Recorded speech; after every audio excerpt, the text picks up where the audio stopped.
దేవుడు తాను ఇచ్చినటువంటి ఉచిత కృపను బట్టి మనందరం ఇక్కడ చేరడానికి ఆరోగ్యాన్ని, ఆయుష్ని, మనలో ఆయన గల ప్రేమ చొప్పున ఆయన మీద మనకు కలిగినటువంటి భయము, భక్తి వలన ఆయన సన్నిధిలో మనం ఉండగలుగుతున్నాం. ఈరోజు ఉపవాస ప్రార్థనా కూడికలో మన పితరులు ఏర్పాటు చేసినటువంటి ఈ ఆశ్రమంలో ఉండగలగడం నిజంగా మన అదృష్టం. ఎందుకు అదృష్టం అనంటే ఈ గ్రామంలో ప్రతి ఒక్కరికి తెలుసు, సమస్య చెప్పుకోవడానికి, పరిష్కారమైన సమస్యకి ఆయన సమక్షంలో ప్రార్థించుకోవటానికి, క్రొత్త సమస్యలు రాకుండా ఉండటానికి ఎంతగానో ఈ స్థలం అనేక మందికి మనసు పెట్టి చేసుకున్న ప్రతి ఒక్కరికి ఉపయోగపడుతూ వస్తుంది. ఇక ముందు కాలం కూడా అదే జరుగుతుంది. అయితే ఆ విశ్వాసంతోనే మనం ఇంతవరకు దేవుణ్ణి ప్రార్థించుకున్నాం, చక్కని పాటలు పాడుకున్నాం, వాయిద్యాల ద్వారా ఆయన్ని కనపరుచుకున్నాం. వీటన్నిటితో పాటు ఇప్పుడు మనం ఆయన మనకు అనుగ్రహించినటువంటి పరిశుద్ధ గ్రంథం నుండి కీర్తనల గ్రంథంలో 115వ కీర్తనను ఉత్తర ప్రత్యుత్తర రీతిగా మనం చదువుకోబోతున్నాం. అలాంటి ధన్యత మనకిచ్చిన దేవునికి మొదటిగా వందనాలు తెలియజేస్తూ 115వ కీర్తన ఉత్తర ప్రత్యుత్తర రీతిగా చదువుకుందాం. చివరి వచనానికి అందరం కలిసి ఏకీభవిద్దాం. కీర్తనల గ్రంథం 115వ అధ్యాయం మొదటి నుంచి. మాకు కాదు యెహోవా, మాకు కాదు, నీ కృపా సత్యమును బట్టి నీ నామమునికే మహిమ కలుగునుగాక. వారు దేవుడేడి అని అన్యజనులు ఎందుకు చెప్పుకొందరు? మా దేవుడు ఆకాశమందున్నాడు, తనకి కిచ్చ వచ్చినట్లుగా సమస్తమును ఆయన చేయుచున్నాడు. వారి విగ్రహములు వెండి బంగారువి, అవి మనుషులు చేతి పనులు. వాటికి నోరుండియు పలకవు, కళ్ళుండియు చూడవు, చెవులుండియు వినవు, ముక్కులుండియు వాసన చూడవు. చెవులుండియు ముట్టుకొనవు, చేతులుండియు ముట్టుకొనవు, పాదములుండియు నడువవు, గొంతుకతో మాటలాడవు. వాటిని చేయువారును వాటి యందు నమ్మిక ఉంచు వారందరూ వాటి వంటి వారై ఉన్నారు. ఇశ్రాయేలీలారా, యెహోవాను నమ్ముడి, ఆయన వారికి సహాయము వారికి కేడెము. అహరోను వంశస్థులారా, యెహోవాను నమ్ముకొనుడి, ఆయన వారికి సహాయము వారికి కేడెము. యెహోవా యందు భయభక్తులు గలవారలారా, యెహోవా యందు నమ్మిక ఉంచుడి, ఆయన వారికి సహాయము వారికి కేడెము. యెహోవా మమ్మను మర్చిపోలేదు, ఆయన మమ్మను ఆశీర్వదించును. ఆయన ఇశ్రాయేలీయులను ఆశీర్వదించును, అహరోను వంశస్థులను ఆశీర్వదించును. పిన్నలనేమి పెద్దలనేమి తన యందు భయభక్తులు గల వారిని యెహోవా ఆశీర్వదించును. యెహోవా మిమ్మును మీ పిల్లలను వృద్ధి పొందించును. భూమి ఆకాశములను సృజించిన యెహోవా చేత మీరు ఆశీర్వదింపబడిన వారు. ఆకాశంలో యెహోవా వశము, భూమిని ఆయన వరులకిచ్చి ఉన్నాడు. మృతులను మౌన స్థితిలోనికి దిగిపోవు వారును యెహోవాను స్తుతింపరు. అందరూ కలిసి మేమైతే ఇది మొదలుకొని నిత్యము యెహోవాను స్తుతించదము, యెహోవాను స్తుతించదము. ఆమేన్. చదివి మనకి సహకరించినటువంటి సహోదరికి సంఘపక్షాన వందనాలు తెలియజేస్తూ ఇప్పుడు దేవుడు చేసిన మేలును ఆయన సమక్షంలో ఒప్పుకుంటూ సాక్ష్య రూపంలో వారి యొక్క విజ్ఞాపనలు, వారికి కలిగినటువంటి మేలును దేవుని ముందు సమర్పించుకోవడానికి ఎవరైతే సిద్ధంగా ఉన్నారో వాళ్ళు ముందుకు రావాల్సిందిగా మనవి చేస్తున్నారు. సాక్ష్యం చెప్పేవాళ్ళు ముందుకు రావాల్సిందిగా కోరుతున్నారు. సాక్ష్యం చెప్పేవాళ్ళు రమ్మంటే మా చెల్లెలు వచ్చింది గుంటూరు నుంచి. కాదు, సరేనమ్మా, రండమ్మా రండి.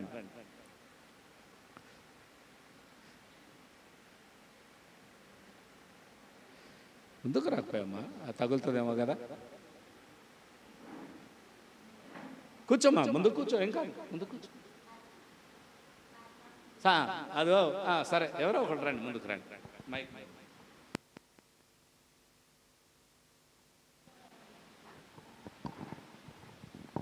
దేవుని నామానికి వందనాలు. పాస్టర్ గారికి, పాస్టర్ గారికి నా వందనాలు చెల్లిస్తున్నా. దేవుని బిడ్డలేని మీ అందరికీ వందనాలు చెల్లిస్తున్నా. నేనైతే మన ఊరికి వెళ్ళొచ్చాను, గొలుసు అయితే దొడ్లోనే మర్చిపోయి ఇంట్లోకి వెళ్ళిపోయాను. అయితే ఇక గుర్తు లేదు నాకు. గుర్తు లేకపోతే తెల్లారి 10ంటికి గుర్తు వచ్చింది. ఏమైందని భయపడ్డాను. నీ చిత్తం అయితే ఏసయ్యా, గొలుసు దొరికితే నీ సాక్ష్యం చెబుతానని చెప్పి శనివారం అన్ని ప్రార్థన చేసుకున్నాను. ఇంట్లో మా అబ్బాయి తీసాడు. ఏ వస్తువైనా మా అబ్బాయి తీస్తే ఏడో చాట తాకట్టు పెట్టుకునేవాడు. అట్లాంటిది దేవుడు ఐదో వారం నేను ఈ సన్నిధికి రావటము. వచ్చిన కాడించి నాకు కొంచెం పర్వాలేదు. మా అబ్బాయి కూడా కొంచెం మార్పు వచ్చినట్టుగా నాకు అనిపించాడు. దొరికిన వస్తువు నాకు ఇచ్చాడంటే దేవుడు ఎంతో మార్పు ఆ అబ్బాయిలోకి కలిగిచ్చాడని నేను నమ్ముతున్నాను. ఇంకా కూడా చాలా మార్పు రావాలని మీరందరూ సొంత ప్రార్థనలో పెట్టుకుని ప్రార్థించాలి. ఆ అబ్బాయి కూడా సన్నిధికి రావాలని నేనైతే ఎంతో ఆశపడుతున్నాను. ఆ కుటుంబం కూడా సన్నిధిలో మోకరించి ప్రార్థిస్తే నాకు ఎంతో ఆనందంగా ఉందని నేను సంతోషపడుతున్నాను. మా అబ్బాయి కూడా మారాలి, సన్నిధికి రావాలని మీరందరూ సొంత ప్రార్థనలో పెట్టుకుని చిన్న సాక్షిని దేవుడు దీవించిన గాక. ఆమేన్.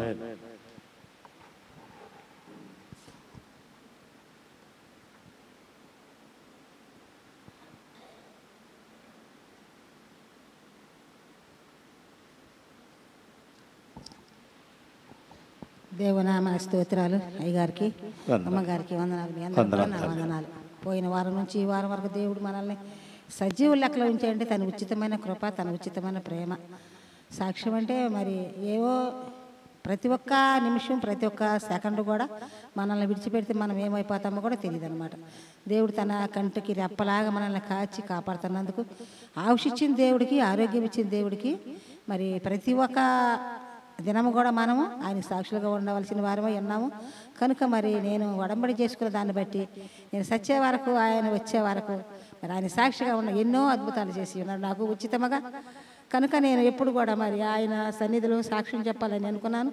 కాబట్టి పోయిన వారం నుంచి ఈ వారం వరకు సజీవ లెక్కలో ఉంచి ఆయుషిచ్చిన, ఆరోగ్యం ఇచ్చిన దేవుడికి ఎంతో కృతజ్ఞతగా స్తుతులు చెల్లించాల్సిన దాని అయి ఉండాలి. కాబట్టి మరి చిన్న సాక్ష్యం దేవుడు దీవించును గాక.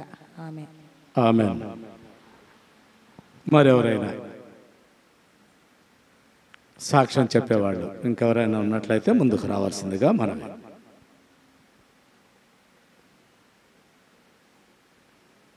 ఎవరు లేనట్లయితే ఈరోజు వాక్య భాగంలోకి ప్రవేశిద్దాం. దేవుని కృప చేత సాక్ష్యం చెప్పిన వారికి దేవుడు తాను ఇచ్చినటువంటి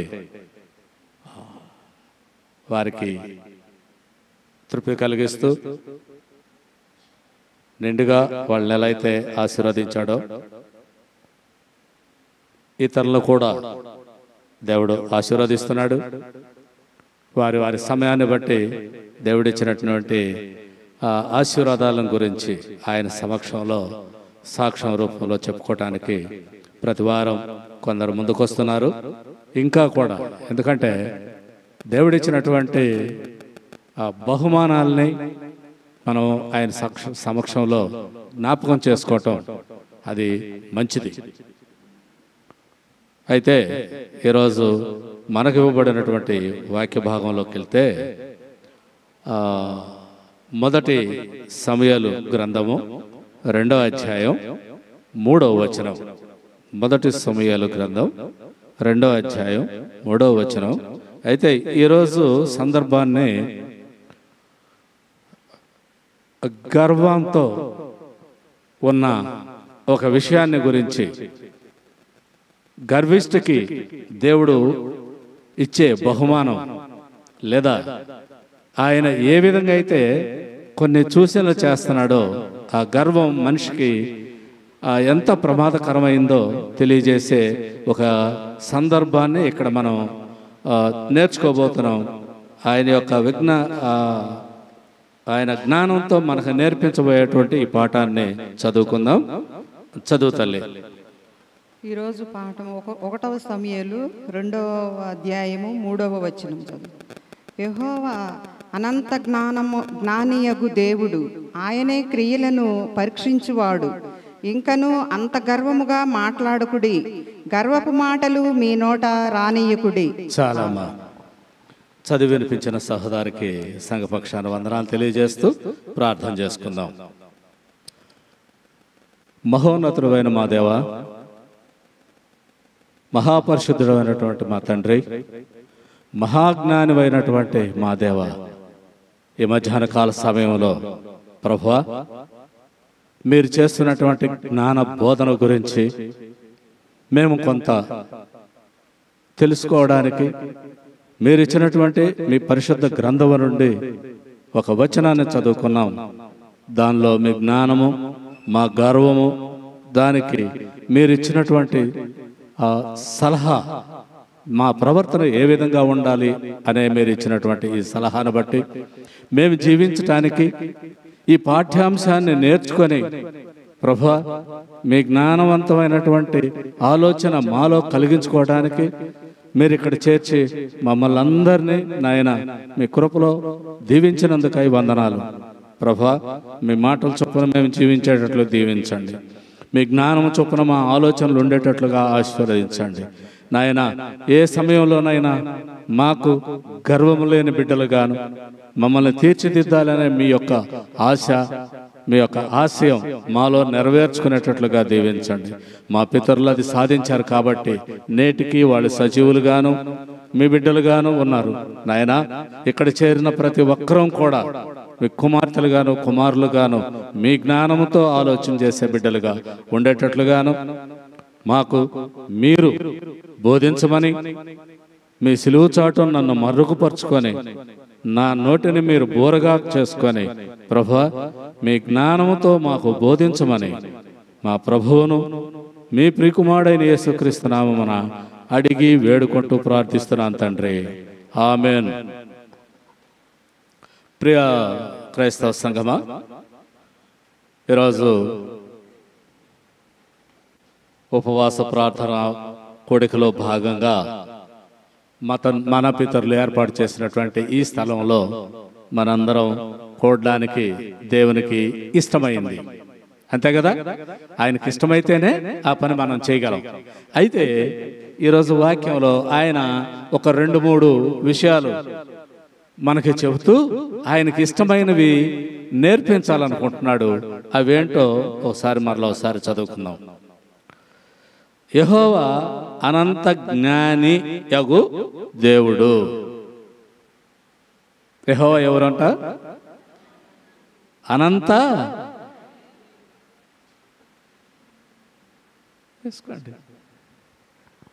లేమ్మా ఫ్యాన్ అంటే అనంతము అంటే అనంతము అంటే ఎప్పటికీ అది అంతం కాదు, ముగింపు లేదు, శాశ్వతమైంది. ఒక మాటలో చెప్పాలంటే శాశ్వతమైంది. ఏంటది? యెహోవా అనంత జ్ఞానియగు దేవుడు. అయితే ఇప్పుడు 115వ కీర్తనలో మనకు వచ్చినాయి. ఏంటవి? అక్కడ చాలా స్పష్టంగా చదువుకున్నాం. అక్కడ మనకేం చెప్పాడు? మనం చేతులతో చేసుకున్నవి, మనకు మాట్లాడినవి, మనకు పని చేయనివి, మనతో పాటు నడవలేని వాటి గురించి చెబుతూ అవి వ్యర్థాలు కదా, అవి వ్యర్థమైనవి. ఇప్పుడు మరి వ్యర్థమైనవి అవి పోగా మిగిలిన ఏంటి? దేవుని యొక్క జ్ఞానం. అది కూడా దానికి అంతం లేదు, మొదలు చివర అనే పదం వాడుకోవాల్సిన అవసరం లేనిది. అది కలిగి ఉన్నవాడు ఎవరు? యెహోవా. ఆయన్ని మనం దేవుడుగా భావించాం. దేవుడు అంటే అసలు అర్థం ఏంటి? దేవుడు అని మనకు అర్థం ఏంటి? మనల్ని సృష్టించి మనకంటే అనంతమైన, ఇప్పుడు మనలో చాలా జ్ఞానమైన వాళ్ళు ఉన్నారు, వాళ్ళ జ్ఞానాన్ని కూడా అంతుబట్టనటువంటి మహాశక్తి కలిగిన వాడిని మనం దేవుడు అంటున్నాం. మనం దాన్ని పట్టుకోవటానికి వీలు కాదు. అంతటి అనంతమైనటువంటి శక్తి కలిగిన దాన్ని దేవుడు అంటున్నాం. పూర్వకాలంలో ఈ దేవుడు లేకుంటే తండ్రి అయిన దేవుడు, యెహోవానే మన దేవుడు అని తెలుసుకొని రోజుల్లో ఏం చేశారు? మనకంటే శక్తి కలిగింది ఏంటి? మనకు ఆహారం కావాలి. ఆ ఆహారానికి ఉపయోగపడేది ఏంటి? నీరు, వెలుతురు. అందుకని ఏం చేశారు? నీళ్ళనిచ్చేవాడిని ఒక దేవుడు అన్నారు, వెలుతురునిచ్చేవాడిని ఇంకొక దేవుడు అన్నారు. ఆ తర్వాత కాలంలో దేవుడు మనకిచ్చినటువంటి జ్ఞానాన్ని బట్టి, తెలుసుకున్న విషయాలను బట్టి, ఓహో దేవుడు సృష్టిలో ఒక భాగము, వాటిని మనం ఆరాధించకూడదు, దేవుణ్ణే ఆరాధించాలి. ఎందుకంటే వాటిని ఇచ్చినవాడు మహాశక్తిమంతుడు, మహాజ్ఞాని, ఆయనే మనం దేవుడిగా భావిస్తున్నాం. ఇక్కడ ఏం చెబుతున్నాడు? మొదట యెహోవా ఆయనే జ్ఞానం కలిగిన వాడు. ఆ జ్ఞానానికి మొదలు చివర లేదు, అనంతం లేదు. ఆయన మనం దేవుడిగా భావించాం. అయితే క్రింద ఏమంటున్నాడు? ఆయనే క్రియలను పరీక్షించువాడు. మొదట దేవుడిగా ఆయన్ని విశ్వసిస్తే ఆయన ఏం చేస్తాడు? క్రియలను పరీక్షించువాడు. ఎవరి క్రియలని? మనమే మాట్లాడుకుంటున్నాం, మనకు తండ్రిగాను దేవుడిగాను భావించాం కాబట్టి మన క్రియలు ఏమున్నాయో ఆయన చూస్తాడు. మనమేమనుకుంటాం? మనం ఆయన ఆయన మనకు కనపట్లేదు కాబట్టి మనం కూడా ఆయన కనిపించట్లేదులే, ఆయనేం చూడలే అనుకుంటాం. కానీ చాలా స్పష్టంగా చెబుతున్నాడు, ప్రవక్తల ద్వారా చెబుతున్నాడు. ఏమంటున్నాడు? ఆయన క్రియలను పరీక్షించువాడు. ఇకను అంత గర్వము మాట్లాడుకుడి, ఇంకను అంత గర్వముగా మాట్లాడుకుడి. ఎందుకు? గర్వంగా మాట్లాడతాం కదా, మానవ సహజంగా గర్వంగా మాట్లాడతాం. ఎంతవరకు అది? ఆ గర్వాన్ని ఎంతగా మాట్లాడుకోవచ్చు?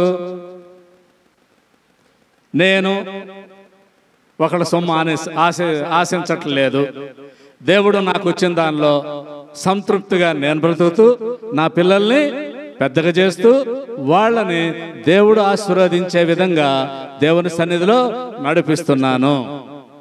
ఇది గర్వం, అవునా కాదా? ప్రతి కుటుంబం ఈ విధంగా ఎవరైతే నడిపిస్తారో వాళ్ళు ఖచ్చితంగా గర్వపడతారు. వేరే వాళ్ళ మాటలు జొరబడలేరు. మొన్న నువ్వు డబ్బులకు ఇబ్బంది పడలేదంటే పడితే పడవచ్చు, ఈరోజు ఇబ్బంది లేదు. ఎందుకు లేదు? ఆయన నన్ను పైన చెప్పాడు, కనిపెట్టి ఉండేవాడు. ఏమా మన క్రియలేంటో చూస్తున్నవాడు ఆయన. నా క్రియ ఏంటి? ప్రతి సందర్భంలో ఆయన నేను దేవునిగా ఒప్పుకున్నాను, నా కుటుంబం ఒప్పుకుంది కాబట్టి ఏ కష్టం వచ్చినా కానీ ఆయన కనిపిస్తుంది మొదటగా, దాన్ని తొలగించేవాడు ఆయన. ఇది నా గర్వం. మరొకరు ఏం చేస్తారు? మరొకరిది అది కూడా నేనే అనుకుందాం. ఒకళ్ళ మీద ఎందుకు చెప్పాలి? నేనే అనుకుందాం. నేనేమనుకుంటాను? నా పిల్లలు సెటిల్ అయిపోయారు, నా పెన్షన్ నాకు వస్తుంది, నాకేముంది? నేను ఎవరికి మాట వినాల్సిన అవసరం లేదు, ఎవరితోనూ సఖ్యంగా ఉండాల్సిన అవసరం లేదు అనే గర్వం కూడా రావచ్చు. ఇది కూడా ఆయనే చూస్తాడు. నాలో వచ్చిన నా అభివృద్ధిని చూసి నేను సంతోషపడేది ఆయనకు కృతజ్ఞతలు తెలిపినప్పుడు ఆయనే చూశాడు. ఇది నా యొక్క శక్తి లేకపోతే నా బలంతో సాధించుకున్నాను అన్నప్పుడు కూడా ఆయనే చూశాడు. అయితే రెండిటికి ఆయన చెప్పే సమాధానం ఏంటమ్మా? గర్వపు మాటలు నీ మాట ఇకను అంత గర్వముగా మాట్లాడుకుడే. ఒక చిన్న హెచ్చరిక. ఓకే, అయితే అయి ఉండొచ్చు, నా ప్రమేయం లేకుండా నువ్వు కూడా ఏదైనా సాధించి ఉండొచ్చు. అయితే దానికి నువ్వు గర్వపడాల్సిన అవసరం లేదు. సాఫ్ట్గా ఉండొచ్చు. తెలంగాణ పదాలు వస్తాయి. సాఫ్ అంటే సదరంగా అని, సాఫ్గా అంటే క్లీన్గా అని.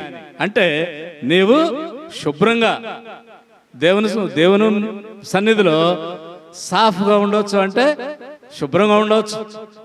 అంటే ఆయన దృష్టిలో ఎగుడు దిగుడు లేని జీవితం నీకు ఇచ్చాడు కదా, అట్లా ఉండు, తప్పేం లేదు. కానీ గర్వపు మాటలు నీ నోటి నుంచి రానియొద్దు.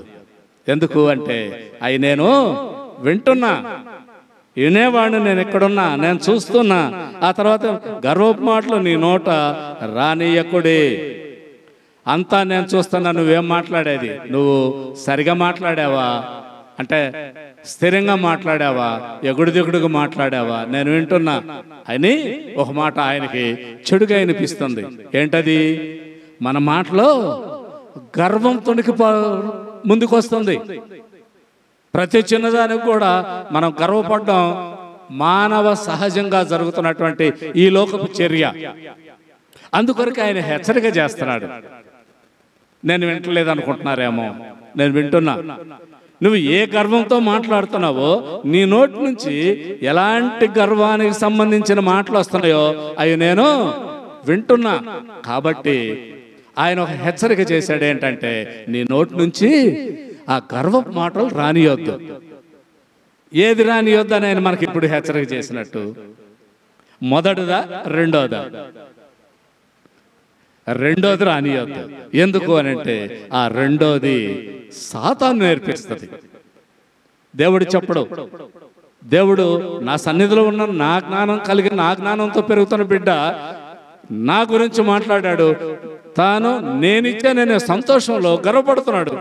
దానికి దేవుడు వ్యతిరేకించడు. కానీ సాతాను ఏమంటుంది? నీకంటే నేను చాలా చాలా సంపాదించాను, చాలా సంపాదించాను. ఈరోజు కూడా మా డిపార్ట్మెంట్ వాడే, deputy collector, deputy tahsildar, driver, ముగ్గురిని ఏసీబీ వాళ్ళు వేసేసారు. ఇప్పుడు వాళ్ళు ఏం చెప్పాలి? ఇంతకాలం ఏం చేశారు? ఈ లోకంలో సంబంధించిన దాని గురించి గర్వపడుతూ దాన్ని సంపాదించుకోవడానికి ప్రయత్నం చేశారు. దేవుడికి అది ఇష్టమైన పని కాదు. ఎందుకు అనంటే ఏదైనా సరే ఒక స్థాయి వరకే ఆయన క్షమిస్తాడు. ఆ స్థాయి దాటిన తర్వాత, ఆ పరిధి దాటిన తర్వాత ఎప్పుడైనా సరే ఒక శిక్ష పెడతాడు. ఇప్పుడైనా ఆలోచించాల్సింది ఏంటంటే దేవునికి ఇష్టమైన పని కాదు, నేను చేసింది సాతానుకి ఇష్టమైన పని కాబట్టి అలాంటి పని మరొకసారి చేయకుండా దేవుడు ఈ విధమైనటువంటి హెచ్చరిక చేశాడు. దీని ద్వారా నేను మరలా తప్పును ప్రేరేపించకూడదు, ఆ తప్పు జరిగే విధంగా నేను ప్రవర్తించకూడదు. లేకపోతే నా ప్రక్కన వాళ్ళు కానీ మిగతా వాళ్ళు కానీ నన్ను చూసి నేర్చుకోవాలి. ఇది ఒక పాఠంగా ఉండాలనేది తెలుసుకునేటట్లుగా తండ్రి అయిన దేవుడు హెచ్చరిస్తున్నాడు. హెచ్చరికని మనం తప్పనిసరిగా మన పరిధిలోకి తీసుకోవాలి. అయితే ఇంకొక మాట కూడా ఇక్కడ మనం తెలుసుకోవాల్సిన అవసరం ఉంది. ఏంటంటే సామెతల గ్రంథంలో ఒక మాట చెప్తున్నాడు. ఎందుకు అని అంటే మన చర్యకి ప్రతిఫలంగా ఏ విధంగా ఉంటుంది అనేది తెలియజేస్తున్న విషయాన్ని కనుక మనం గమనిస్తే ఆ సామెతల గ్రంథం 16వ అధ్యాయం 18వ వచనంలో ఒక మాట చెప్తారు. నాశనమునకు ముందు గర్వము నడుచును, పడిపోవుటకు ముందు అహంకారమైన మనస్సు నడుచును. ఇందాక ఏం జాగ్రత్త చెప్పాడు?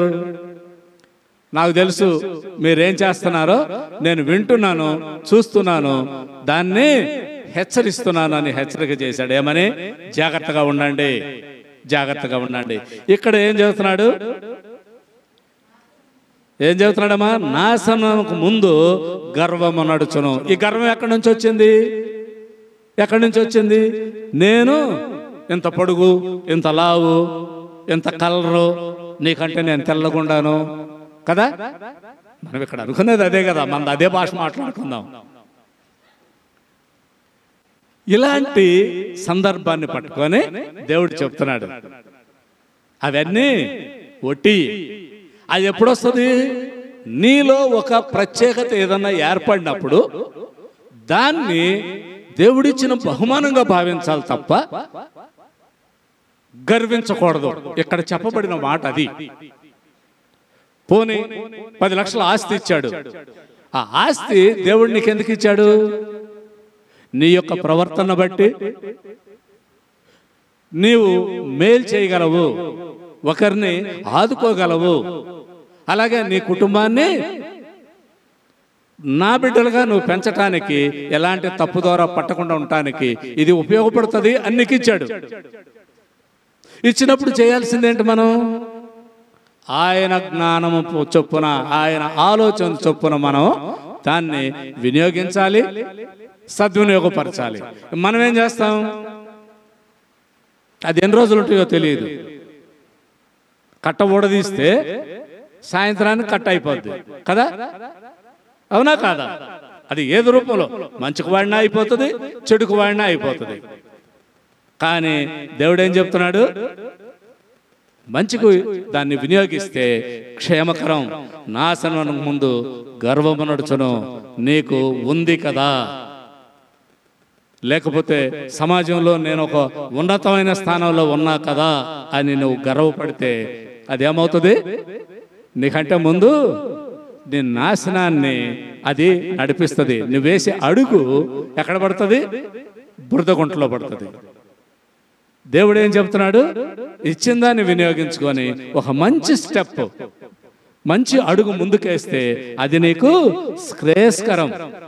ఒకవేళ నీలో గనక దాన్ని చూసుకొని గర్వం వస్తే నువ్వు వేసి అడుగు ఆడేస్తున్నావు, బురదలో వేస్తున్నావు. అంటే నువ్వు కడుక్కోవటానికి సిద్ధపడాల్సిందే. మా తర్వాత ఏమంటున్నాడు? పడిపోవుటకు ముందు అహంకారమైన మనస్సు నడుచును. చూడండి,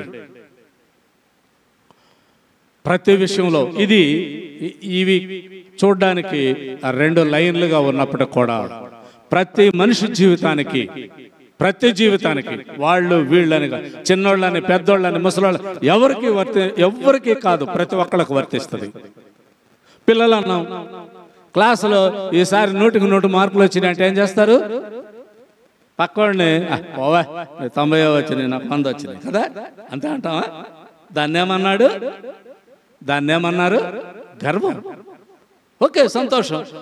దేవుడు కృప చూపించాడు, మనం చదువుకోవటానికి జ్ఞానాన్ని ఇచ్చాడు, చక్కగా చదువుకున్నాం, 100కి 100 మార్కులు వచ్చినాయి. అది సంతోషపడాలి, దేవునికి కృతజ్ఞతలు తెలియజేయాలి తప్ప గర్వపడకూడదు, మరొకరిని అవమానించకూడదు. ఎప్పుడైతే పక్క వాళ్ళని అవమానిస్తామో అంటే నిన్ను నువ్వు హెచ్చించుకున్నట్టు అవుతుంది. ఆ హెచ్చించుకోవటం వల్ల ఏం జరగబోతుంది? తప్పు అడుగు వేయబోతున్నావు. అదే మార్గం.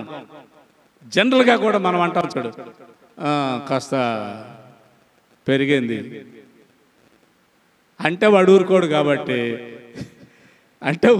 వాడు ఎదురుగా అంటే మనం వాడిని ముందు అడుగేయనిచ్చి వెనకాల అంటాం పెరిగింది. ఏందన్నా అంటున్నాడు? ఏం లేదు తమ్ముడు, బాగా నడుస్తున్నావు అని చెప్తున్నావు. అంటే ఆ స్థితి మనకొద్దు, అది రాకూడదు. అది వచ్చినప్పుడు ఏమవుతుంది? మొదట ఇక్కడ సమాజంలోనూ ఎదుటివాడికి అవకాశం ఇచ్చిన వాళ్ళం, దేవుని ఎదుట ఇంకా ఆయన ఇచ్చే పనిష్మెంట్కి దగ్గరైన వాళ్ళం అవుతాం. అది వద్దు అని చెప్తున్నాడు, హెచ్చరిస్తున్నాడు ప్రభువారు, హెచ్చరిస్తున్నాడు. తండ్రి, మనం చదువుకున్న మొదటి మాటలోనే దేవుడు ఆయన తండ్రి యొక్క పని ఎట్లా ఉంటది? గట్టిగా మందలిస్తే పాడైపోతాడేమో, లేకుంటే బాధపడతాడేమో. మెల్లిగా చెబితే వింటాడో వినడో.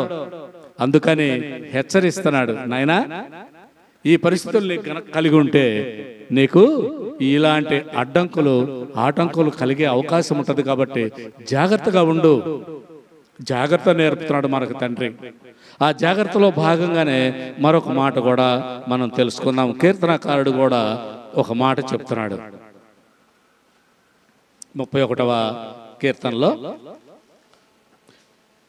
18వ వచనం. అబద్ధీకుల పెదవులు మూయబడునుగాక. వారు గర్వమును అసహ్యమును అగపరచుచు నీతిమంతుల మీద కఠోరమైన మాటలు పలుకుదురు. అబద్ధీకుల పెదవులు మూయబడునుగాక. ఆయనే ఒక శాపనార్థం లాగా, అంతే కదా. మనం జనరల్గా అనుకునేటప్పుడు మనకు చిన్న తగాద ఏదైనా వచ్చినప్పుడు చూడాలి కదా, ఏమనుకుంటాం? చాలా చాలా వస్తాయి. నేను పడిపోవాలి, నువ్వు నా మీద ఎగబడేస్తున్నావు, నేను కాళ్ళు చేతులు పడిపోను, ఇవేనా తిట్టేది? ఇట్లాంటివి తిడతాం. అందుకని ఇక్కడ ఏం చెబుతున్నాడు? అబద్ధికుల పెదవులు మూయబడును గాక, నేను నోరు పడిపోను. అంతేనా మనం అనేది? వీడు తెగ తిడుతున్నాడు, వీడు నోరు ఎప్పుడు పడిపోతుందో. ఇక్కడ కీర్తనకారుడు కూడా చెప్తున్నాడు, అబద్ధికుల నోరు, ఒక విధంగా చెప్పాలంటే అదే, ఆడు అబద్ధికుడు, వాడు నోరు పడిపోతే అబద్ధాలు చెప్పడం.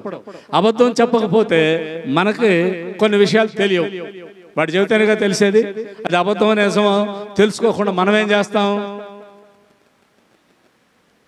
ఉదాహరణకి నేను ఇక్కడ ఉంటున్నాను, దారిని పోతా, ఎవరో ఏదో వాళ్ళు మాట్లాడుకుంటూ పోతే అందులో అక్కడ అనుకో, చాలా నిన్నే తిట్టాడు అన్నాడు అనుకో, అది నిజం అబద్ధమో నాకు తెలియదు.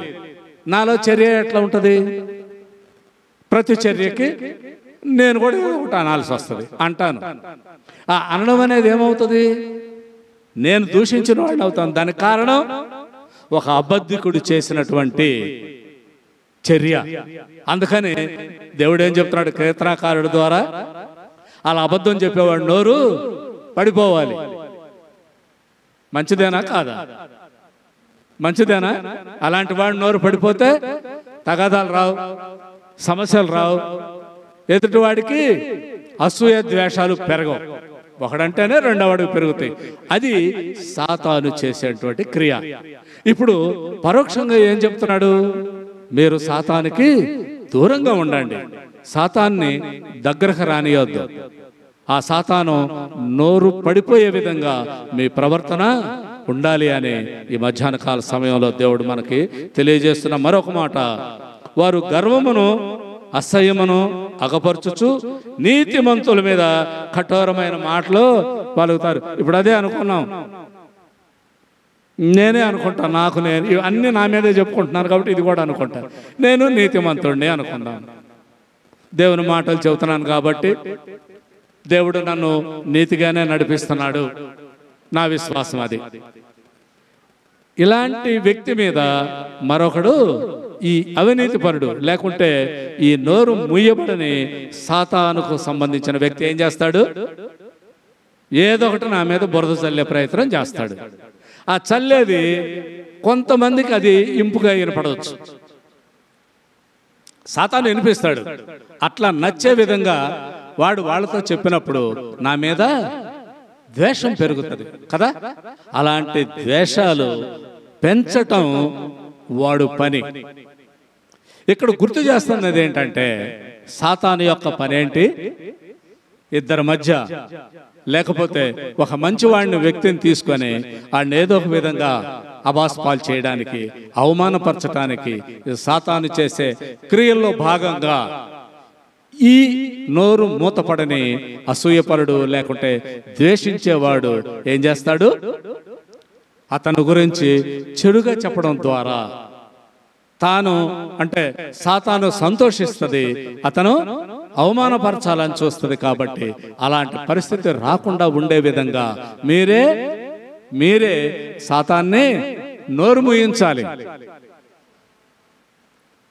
ఒక మంచివాడిని లేకుంటే దేవుని సేవకుడిని లేకుంటే దేవుని యొక్క ఇష్టమైన బిడ్డలుగా పెరుగుతున్నటువంటి కుమార్తెలని కుమారులని సాతాను ప్రేరణతో ఎవరైనా మాట్లాడాలి, వాళ్ళ మీద కఠినమైన మాటలతో బాధ పెట్టాలి అని చూసే ఈ సాతాను చర్యని మీరు సహించకూడదు, వాటిని మీరు నోరు మూయించాలి.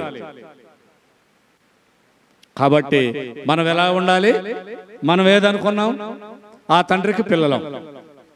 మన హృదయ రహస్యాలు తెలిసినటువంటి మన తండ్రి ఒక సలహా చెబుతున్నాడు, మీకు స్వయంగా గర్వం వద్దు, గర్వపడేవాడిని దగ్గరకు రానియొద్దు, అసూయపరుడిని నోరు మూపించండి, లేకపోతే దైవజనుల్ని కావచ్చు, ఒక మంచి వ్యక్తిని అబాస్పాలు చేసే అవకాశం వాళ్ళకు ఉంటుంది. కాబట్టి అలాంటి పరిస్థితి వాళ్ళకి రానికుండా చేయండి అని చెప్తున్న విషయాన్ని మనం ఇక్కడ గమనిస్తే ఒక ఉదాహరణ కూడా మనం ఇక్కడ తీసుకునే ప్రయత్నం చేద్దాం. ఒకసారి ఇర్మియా గ్రంథంలోకి వెళ్ళినట్లయితే ఇర్మియా గ్రంథం 48వ అధ్యాయం 29-30 వచనాలు చూద్దాం.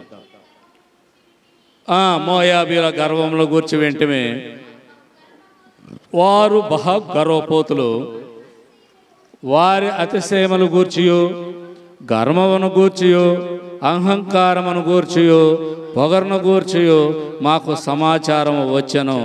వారి తామసమును వచించరా రాని వారి ప్రగల్భములను నాకు తెలిసే ఉన్నవి. చేయదగని క్రియలు వారు బహుగా చేయుచున్నారు. ఇది యెహోవా వాక్కు. చూడండి అమ్మా, ఒకళ్ళని ఉదాహరణగా తీసుకుంటే ఇక్కడ ఎవరని తీసుకున్నాం? ఇర్మియా భక్తుడు ఒకరిని తీసి చూపించాడు. ఎవరైనా ఒక మోయాబీలు అన్నప్పుడు ఎవరు గుర్తొస్తారు మనకి కదా? మొదట లోతు గుర్తొస్తాడు, తర్వాత రూతు గుర్తొస్తుంది. రూతు పేరు మీద ఒక గ్రంథమే ఉంది. ఆమె సరే, ఆ సందర్భానికి పోతే మనం చాలా దూరం పోతాం. ఇక్కడ మోయాబీలు అనగానే లోతు గుర్తొస్తాడు. లోతు గుర్తొచ్చినప్పుడు ఎక్కడ గుర్తొస్తాడు? గ్రంథం మొత్తంలోనూ వేరే ఏమంటాం, అన్యులు ఎత్తి చూపించేటువంటి సందర్భం అక్కడ మనకు కనిపిస్తుంది. అయితే దానికంటే ముందు ఏముంటుంది? అబ్రహాము, లోతు ఒక ప్రాంతాన్ని, దేవుడు చెప్పిన ప్రాంతానికి వెళ్తారు. అక్కడ నివాసం చేస్తున్నారు. అక్కడ పనివాళ్ళకి మధ్య తగాదా అయింది అనుకుంటూ వాళ్ళు వేరు పడాలనుకుంటారు. వేరుగా పోవాలనుకున్నప్పుడు లోతు ఎక్కడికి వెళ్తాడు కదా? ఎందుకు పోతాడు అక్కడికి? వీళ్ళున్న ప్రాంతం లోయలు గుట్టలు ఉన్న ప్రాంతం కదా. లోయలు గుట్టల్లో ఈ పశువులకి మేత బాగా దొరుకుతుంది. దాన్ని దృష్టిలో పెట్టుకొని దేవుడు ఏం చేశాడు? బాగా బ్రతకండి అని అక్కడ పంపించాడు. అక్కడికి పోయిన తర్వాత ఏమైంది? సరే, జనాంగం పెరిగింది, విశాలంగా పోవాలనుకున్నారు. అప్పుడు అబ్రహాంకి ఈ ప్రశ్న లేపినప్పుడు ఆయన పెద్ద మనసు చేసుకొని, మేనలుడు కదా, బంధువుడివి, నువ్వే నిర్ణయం తీసుకో, చిన్నోడివి, రేపు నేను ఏదైనా జరిగితే పెద్దోడు వాడికి చిన్నోడికి అన్యాయం చేశారంటారు నాయన, కాబట్టి నీ ఇష్టం, నువ్వేది తీసుకుంటే అది మిగిలింది నేనుంటాను అని చెప్పాడు. చెబితే అప్పుడు ఏం చేశాడు? లోతు ఓ కొండ మీదకి ఎక్కాడు. కొండ మీదకి ఎక్కితే ఏమైంది? దూరాన మనకు సామెత ఉంది బాగా, దూరపు కొండలు నునుపు. నిజంగానే నున్నగా కనిపిస్తాయి. ఆడకపోతే ఒక్కొక్క బండ గుండులు మనం ఎక్కడానికి రాదు, నునుపస అక్కడ ఉండదు. కానీ ఇక్కడ లోతుకి ఏం కనిపించింది? పచ్చని బయళ్ళు కనిపించినాయి. అది కనిపించేటప్పటికి ఏమైంది? ఒక ఆశ, స్వార్థం అనుకుందాం, ఆశ అనుకుందాం, లేకపోతే నా యొక్క పశువులు కానీ నా జనాంగం బాగా బ్రతుకుతారనే ఒక ఆశ కలగటంతో అతను ఏం చేశాడు? ఆ ప్రాంతానికి పోతానన్నాడు. అబ్రహాం వద్దనలా. సరే, నీ ఇష్టం వెళ్ళాడు. ఆ తర్వాత చరిత్ర చూసాం, బైబిల్లో మనకు స్పష్టంగా ఉంది. అక్కడ ఏం జరిగింది, ఏ పరిస్థితులు ఉన్నాయి, ఎట్లా ఉన్నాయి. దేవదూతలు వచ్చి స్వయంగా దాన్ని పూర్తిగా నాశనం చేసే స్థితికి ఆ యొక్క ప్రాంతం ఉంది. దాన్ని కోరుకున్నాడు. కారణం మనసులో ఏముంది? అది నన్ను బాగా సమృద్ధిగా చేయగలిగిన ప్రాంతం అవుతుంది. దానికి కారణం నేను ఒక స్థితిమంతుడుగా, ఇదిగా పెద్ద ఆయన కంటే నేను బాగా ఉండగలను. అబ్రహాము ఏడే ఉంటాడు, కొండల్లో పడి ఉంటాడు. నేను పచ్చటి బయలులోకి వెళ్తే నా యొక్క సంపద ఇంకా పెరుగుతుంది అని ఒక గర్వంతో ఏం చేశాడు? వెళ్ళిపోయాడు. ఓకే, వాళ్ళ జీవనం వాళ్ళది, వీళ్ళ జీవనం వీళ్ళు చేస్తున్నారు. దేవదూతలు వచ్చినప్పుడు అబ్రహాం గారు అడ్డుపడ్డాడు, బేరం ఆడతాడు. మనం కిరాణం కొట్టుకెళ్తే అడుగుతాం కదా, ఇది కిలో ఎంత అంటే వాడు 100 రూపాయలు, 100 రూపాయలు పక్కన మనం 90కే తెచ్చాను కదా, బేరం ఆడతాం. అంటే 10 రూపాయలు నువ్వు తగ్గించయ్యా అనే దానికి కొన్ని ఉపమానాలు చెప్పుకుంటూ అడుగుతాం. అబ్రహాం గారు కూడా అంతే అడిగాడు. అయినా పనిష్మెంట్ చేసిన తప్పుకు తప్పదు.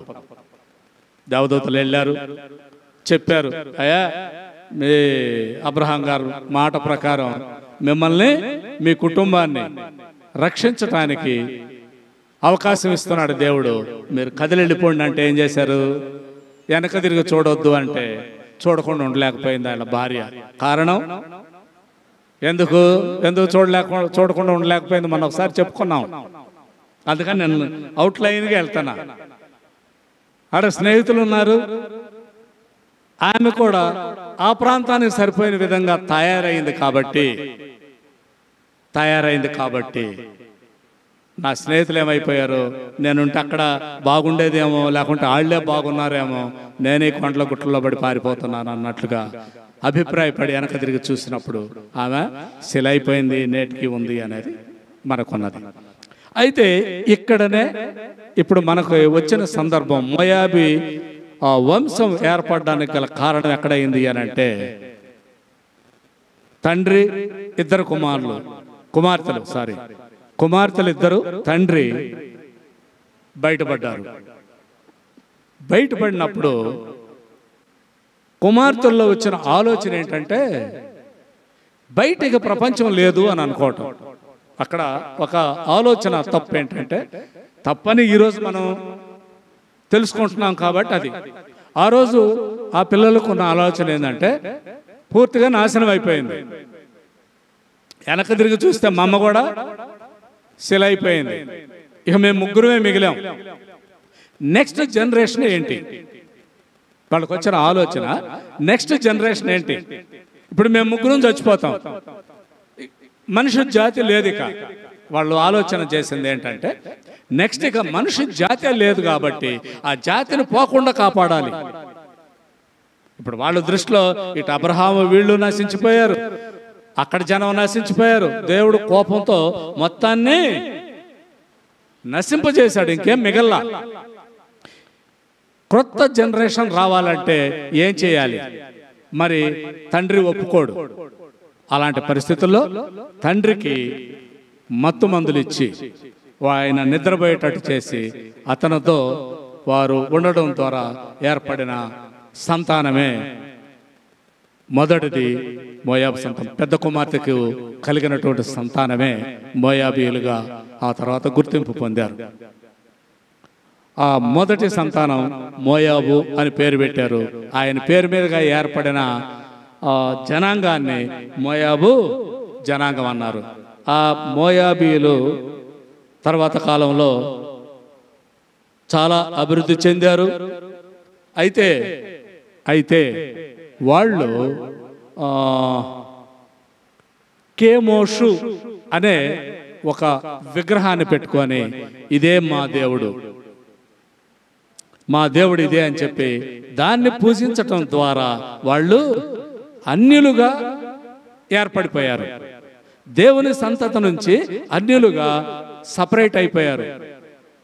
ఇప్పుడు వాళ్ళకి దేవుని మీద ప్రేమ లేదు, దేవుడనే గుర్తింపు లేదు. ఈ కేమోషు అనే ఒక దేవతను ఏర్పాటు చేసుకున్నాడు. ఆ తర్వాత కూడా చిన్న చిన్న దేవతలు ఉన్నప్పటికీ వాళ్ళకి ప్రధానమైన దేవతగా వీళ్ళు పెట్టుకున్నారు. వాళ్ళు ప్రస్తుతానికి కూడా వాళ్ళ జాతి ఉంది. ఎక్కడుంది? అప్పట్లో యోర్దాను నదికి తూర్పు దిక్కున సెటిల్ అయ్యారు. యోర్దాన్ నది, యోహాను బాప్తిస్మం ఇచ్చినటువంటి యోర్దాన్ నది ఉంది కదా, దానికి తూర్పు వైపుగా వీళ్ళు ప్రయాణించి అక్కడ స్థిరపడ్డారు మోయాబు జాతి. అక్కడ ప్రస్తుతం కనుక చూస్తే నివాసం జోర్దాను, ఇజ్రాయేల్, జోర్దాను, ఇరాక్, ఇరాన్, ఇట్లా ఒక సీరియల్గా ఉంటాయి. ఆ ఉన్న ఇజ్రాయెల్ పక్కన జోర్దాన్, మన యుద్ధం జరిగింది కదా ఇరాన్కి, ఇరాన్కి ఇజ్రాయెల్కి, జోర్దాన్ మీదగానే బాంబులు వేయాలి వీళ్ళు ఇజ్రాయెల్ వాళ్ళు. వాళ్ళు వేసిన జోర్దాను, ఇరాక్, జోర్దాన్ రెండు దాటి ఇజ్రాయెల్ మీద మిసైల్ వేయాలి. అంత దూరం వేసే విధంగా వాళ్ళు తయారు చేసుకున్నారు మిసైల్స్. ఈ జోర్దాన్ కలుగ చేసుకోలేదు మొన్న. కారణం ఇజ్రాయెల్కి ఇప్పుడు మిత్రపక్షంగా ఉన్నారు. అప్పుడెవరు? ఇజ్రాయెల్ అంటే మిత్రపక్షమే, కానీ వాళ్ళని విసికించటంలోనూ వాళ్ళకి శత్రువులుగా జీవించటంలో వీళ్ళు ఎక్కువగా మోయాబీలు ఉన్నారు. మోయాబీలు అనేక సార్లు ఇజ్రాయెల్ను విసికించటం, వాళ్ళ మీద యుద్ధం చేయటం జరుగుతుంది, తిరుగుబాట్లు చేయటం జరుగుతుంది. అదే ఐగుప్తు నుంచి వచ్చేటప్పుడైతే అప్పటికే వాళ్ళు స్థిరపడి ఉన్నారు. మా మార్గం నుంచి పోవడానికి కూడా అంగీకరించాలి. అందరం బాగున్నామన్నా, మీరు బాగున్నారు, మేము బాగున్నారు అన్నారు, కానీ ఇటు పోవటానికి మాత్రం ఒప్పుకోము అనే విధంగా వ్యవహరించిన జాతి. అంటే ఇక్కడ మనకి యెరెమీయా గారు ఎన్ని చెప్పాడు ఆయన గురించి? వాళ్ళ గర్వాన్ని గురించి విన్నాం. వారు మహా గర్వపోతులు. అర్థమైందా? వాళ్ళు 40 ఏళ్ల నుంచి మన పూర్వీకులు అక్కడి నుంచి వస్తున్నారు. ఇటు నుంచి వదిలేస్తే తక్కువ దారి షార్ట్ కట్లో వెళ్ళిపోతారు. అట్లా కాకుండా ఇటు రావటానికి వీల్లేదు అన్నప్పుడు ఏమైంది? చుట్టూ తిరిగి రావాల్సి వచ్చింది. అంతేనా? ఈ చుట్టూ తిరిగి వచ్చినప్పుడు వాళ్ళని ఎంత విసిగించారు. ఆ తర్వాత అబద్ధ ప్రవక్తను తీసుకొచ్చి ఇజ్రాయెల్ను నాశనం చేయడానికి కూడా ఉపయోగించిన వాళ్ళు ఎవరిని? ఇదే మోయాబీలే. వీళ్ళు ఎలాంటి వాళ్ళు? చాలా గర్విష్ఠులు. అతిశయము, గర్వమును గూర్చి, అహంకారమును గూర్చి, పొరుగును గూర్చి మాకు సమాచారం వచ్చిన వారు తామ సమమును వచించువారని వారి ప్రగల్భములు నాకు తెలియచున్నవి. చేయదగిన క్రియలు వారు బహుగా చేయుచున్నారు. ఇది యెహోవా చెప్పిన మాట. యెరెమీయాకు ప్రభు అయిన తండ్రి అయిన దేవుడు చెప్పాడు. వాళ్ళు ఎలాంటి వాళ్ళు? గర్విష్ఠులు, పొగరబోతు వాళ్ళు. చెప్పిన మాట వినేవాళ్ళు కాదు. ఎందుకొరకు అని అంటే వాళ్ళు తండ్రి నుంచి దూరమయ్యారు. తండ్రి దృష్టిలో వాళ్ళు ఏ సంతానం అంటాం? అక్రమ సంతానం. వాళ్ళ ఉద్దేశం తండ్రి యొక్క దృష్టిలో వాళ్ళు అక్రమ సంతానం. దానికి తగిన విధంగా వాళ్ళు కూడా ఎలాంటి వాళ్ళు తయారయ్యారు? గర్విష్ఠులు, పొగరబోతులు, ఒకరి మాట వినేవాళ్ళు కాదు. అలాంటి జాతి గర్వాన్ని అణచాలి. అలాంటి జాతి గర్వాన్ని తగ్గించాలి అంటే ఏం చేయాలి? మొదట చెప్పాడు, హెచ్చరిక చేశాడు. హెచ్చరిక చేసిన దాంతో పాటు ఇప్పుడు మనకు ఒక ఉదాహరణ ఇచ్చాడు. ఇది ఇప్పుడు మనకు పాఠ్యాంశం కాదు, కానీ ఉదాహరణ. ఏమని అంటే తండ్రికి దూరమయ్యి అక్రమ సంతానంగా, లేకుంటే అక్రమమైనటు విధానాల్లో నువ్వు ప్రవర్తిస్తే నీకు వచ్చేదేంటి? గర్వం. గర్విష్ఠులుగా అయిపోతారు, పొగరబోతులు అయిపోతారు, ఒకరి మాట వినేవారుగా ఉండరు. దానికి ఉదాహరణ ఎవరు? మోయాబీలు. మోయాబీలు ఎక్కడి నుంచి వచ్చారు? అబ్రహాము యొక్క ప్రార్థనాపూర్వకంగా దేవునికి విధేయుడై ఉన్నందువలన వారి సంతానము నశించిపోకుండా, అంతే కదా, లోతుతో అది అంతమైపోకుండా వంశాలు ముందుకొచ్చినాయి. దానిలో వాడే మోయాబీలు. ఆ మోయాబీలు ఏం చేశారు? దేవుణ్ణి వదిలేశారు. ఇప్పుడు మనకిచ్చే హెచ్చరిక ఏంటి? మనలో కూడా ఎవరినైనా దేవుణ్ణి వదిలేస్తే దేవుణ్ణి వదిలేస్తే మన పరిస్థితి ఏంటి? ముందు కిరీటాలు వస్తాయి, గర్వపోతూ, తిరుగుబోతూ, గాడిద, వాడు అట్లాంటాడు, ఇట్లాంటి ఇవన్నీ వస్తాయి. ఇవన్నీ వచ్చినప్పుడు మన స్థితి ఏంటి? వినేవాడు చూసేవాడు ఉన్నాడు. ఈ స్థితులన్నింటిని బట్టి మనల్ని ఎక్కడ పెడతాడు? ఎక్కడ పెడతాడు? అంతే కదా. ఇప్పుడు మనం మన ఇంట్లో పిల్లల్నే చూద్దాం. చెప్పిన మాట వినకపోతే ఏం చేస్తాం? కొంచెం పెద్దోడయ్యాడు, చెప్పిన మాట వింటలేదు, ఇట్లా లాభం లేదురా, వీడికి పెళ్లి చేసి ఏదో ఒక గుడి చేసి దానిలో దోలిస్తే వాడు సావు వాడు చేస్తాడు. చక్కగా అంటాం ఆ పదం కూడా. పెళ్ళాన్ని పెట్టుకొని వాడు సావు వాడు చేస్తాడు, ఇంట్లో నుంచి ముందు పంపించాలి అంటే అర్థం ఏంటి? ఈ లోకంలో ఉన్న ఈ తండ్రి చిన్న చిన్న విషయాలకే వాడు బ్రతుకుతాడని పంపించాల్సిన వాడే అంత విసుగు, అంత కోపం తెచ్చుకుంటే సర్వ సృష్టికర్త ఎంతో ప్రేమగా ఆయన సొంతం యొక్క ఆత్మను మనలో ప్రవేశపెట్టి జీవింపజేసిన ఆయనకి ఎంత కోపం రావాలి, ఎంత బాధ వేయాలి? మనకు ఆదికాండంలో కూడా తెలుస్తుంది. వీళ్ళని సృష్టించి నేను బాధపడుతున్నాను అంటాడు. చూడండి, ఒక మనిషి, ఒక సామాన్య మనిషి కష్టం వస్తే బాధపడుతున్నానని ఎంత ఇబ్బందిగా ఉంటామో సర్వ సృష్టికర్త అయిన దేవుడు అంటున్నాడు బాధపడుతున్నాడు. అలాంటి బాధ పడకుండా ఉండాలి అంటే మనం ఏం చేయాలి? ఏం చేయాలి? దేవునికి ఒక మంచి మనసు కలిగించాలి. లేకుంటే మనకి కీడు చేయకుండా ఉండే మనసు ఆయన కలిగించాలి. ఎట్లా కలిగించాలో ఒకసారి మన మీకా గారు రాసినటువంటి మీకా గ్రంథంలో ఒక మాట చదువుకుందాం.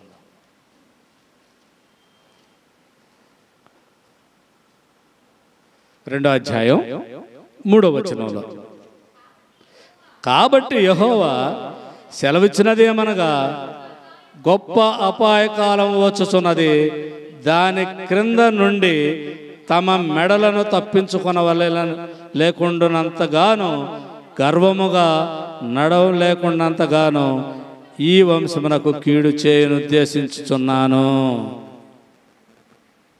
ఇక్కడ కూడా దేవుడు తన అభిప్రాయాన్ని చెప్పాడు. ఏం చెప్తున్నాడమ్మా? యెహోవా చెప్పిన మాట, గొప్ప అపాయ కాలము వస్తుంది. అది ఎప్పటి నుంచో మనకు తెలుసు కదా. ఆయన రెండోసారి రాబోతున్నాడు. దాన్ని తప్పించుకోవటం ఎవరల్లా కాదు.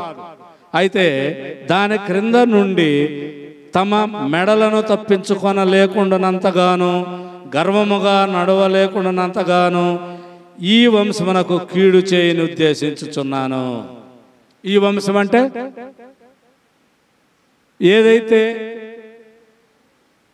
ఇప్పుడు మనం అనుకున్న విధంగా ఈ మోయాబీలు మెడ తిరగని గర్వపోతులుగా, గర్విష్ఠులుగా ఉన్నారు అని ఒక అభిప్రాయం చెప్పాను. ఆ పరిస్థితుల్లో కనుక మీరు వెళ్తే, మనం వెళ్తే ఏం చేస్తాడంట? రానున్న కాలం ఒకటి ఉంది. ఆ రోజు ఏం చెప్తాం, పాత వాటిలో బాగా ఉండేది. పాత సినిమా, రాజుల సినిమాల్లో చేతులు కట్టేసి ఒక మొద్దు మీద పెట్టి తల కదా, పెద్ద కత్తి తీసుకొని ఒకడు వచ్చి నరికి పారేస్తాడు. అది ఆ రోజుల్లో శిక్ష.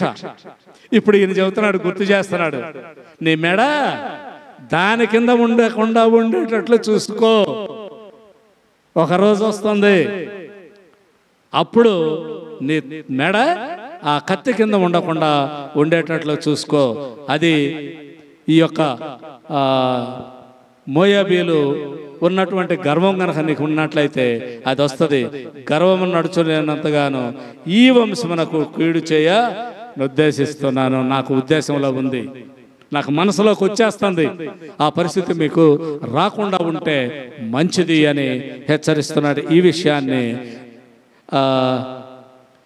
జెఫన్యా ద్వారా ఒక చిన్న మాట చదువుకుందాం.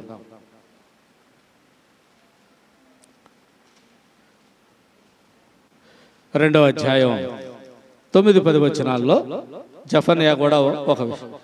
నా జీవము తోడు మోయాబు దేశము సొదొమ పట్టణములను అమోను దేశము గోమర్రు పట్టణములాగును, అవి ముండ్ల చెట్లను గోతులను స్థానమై నిత్యము పాడుగా ఉండను. నా జనులు శేషించిన వారు ఆ దేశములకు దోసుకొందురు. నా జనుల్లో శేషించిన వారు వాటిని స్వతంత్రించుకుందు. కాబట్టి ఇజ్రాయేలీల దేవుడు ఆయన సైన్యములకు అధిపతి యెహోవా వాక్కు ఇదే. ఆయనే చాలమ్మా, చాలు ఆయనే స్వయంగా చెప్తున్నాడు. మరొక మాట కూడా ఇప్పుడు చదువుకున్న ప్రతి మాట దేవుడు చెప్తున్న మాట. ప్రతి మాటకు చివరి ఎక్కడుంది? ఏం మాట చెప్తున్నాడు? ఏమన్నాడు? యెహోవా చెప్పిన మాట ఆయన చెప్తున్నాడు, వినండి. ఇది నా మాట కాదు, ఇది నా మాట కాదు. జెఫన్యా కూడా మేకా కూడా అదే అన్నాడు, నా మాట కాదు. ఇర్మియా చెప్పాడు, నా మాట కాదు.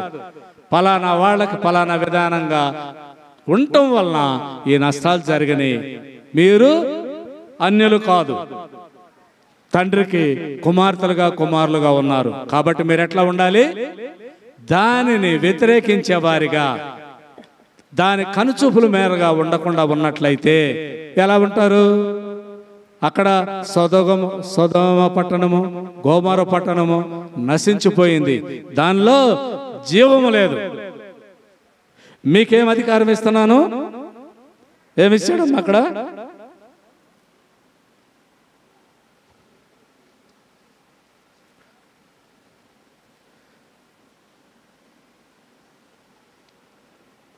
పదవ వచనంలో గోతులను స్థానమైన నిత్యము పాడుగా ఉండను. నా జనులలో శేషించిన వారు ఆ దేశములను దోసుకొందరు. నా జనులలో శేషించిన వాటిని స్వతంత్రించుకొందరు.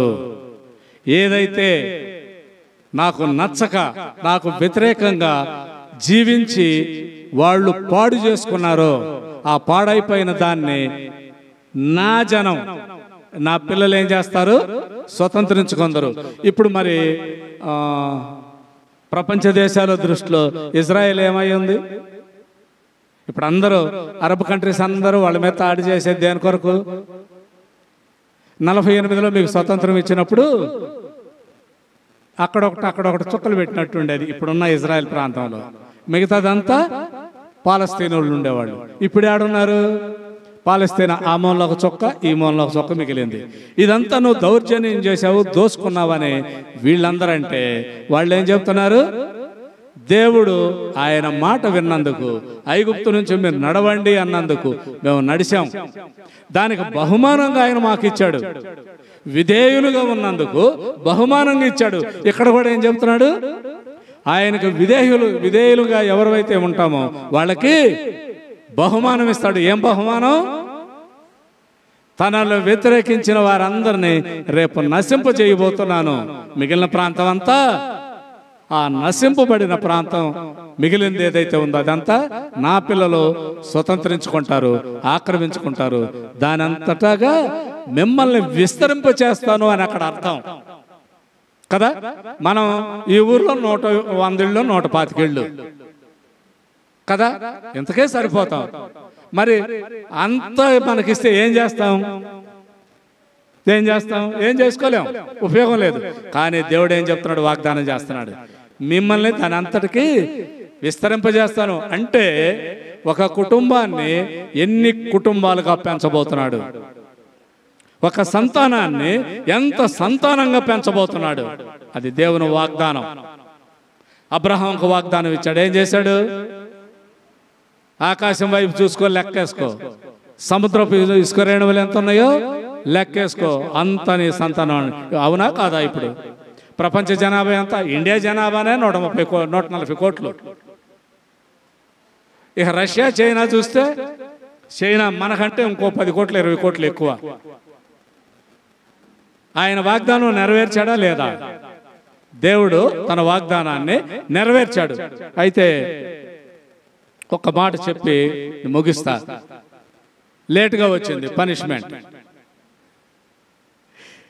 ఇంకొక మాట మనం యెషయా ద్వారా ముగింపుగా ఎందుకంటే ఇప్పటిదాకా దేవుడు కోపపడకుండానే తన యొక్క కోపాన్ని రోషాన్ని చూపిస్తే యెషయా గారి ద్వారా మనకు ఒక ఏమంటాం, బాగా ఎండలో పోయిన వాళ్ళకి ఎట్లా ఉంటుంది, ఒక జల్లు పడితే చాలా రిలీఫ్గా ఉంటుంది కదా. అలాంటి ఒక మాట యెషయా గారు చెప్తున్నారు. దాన్ని విందాం. 13వ అధ్యాయం 11వ వచనం. లోకుల చెడుతనమును బట్టి దుష్టుల దోషములు బట్టి వారిని శిక్షింపబోచున్నాను. అహంకారుల అతిశయమును మాన్పించేదను, బలత్కారుల గర్వమును అణచి వేసేదను.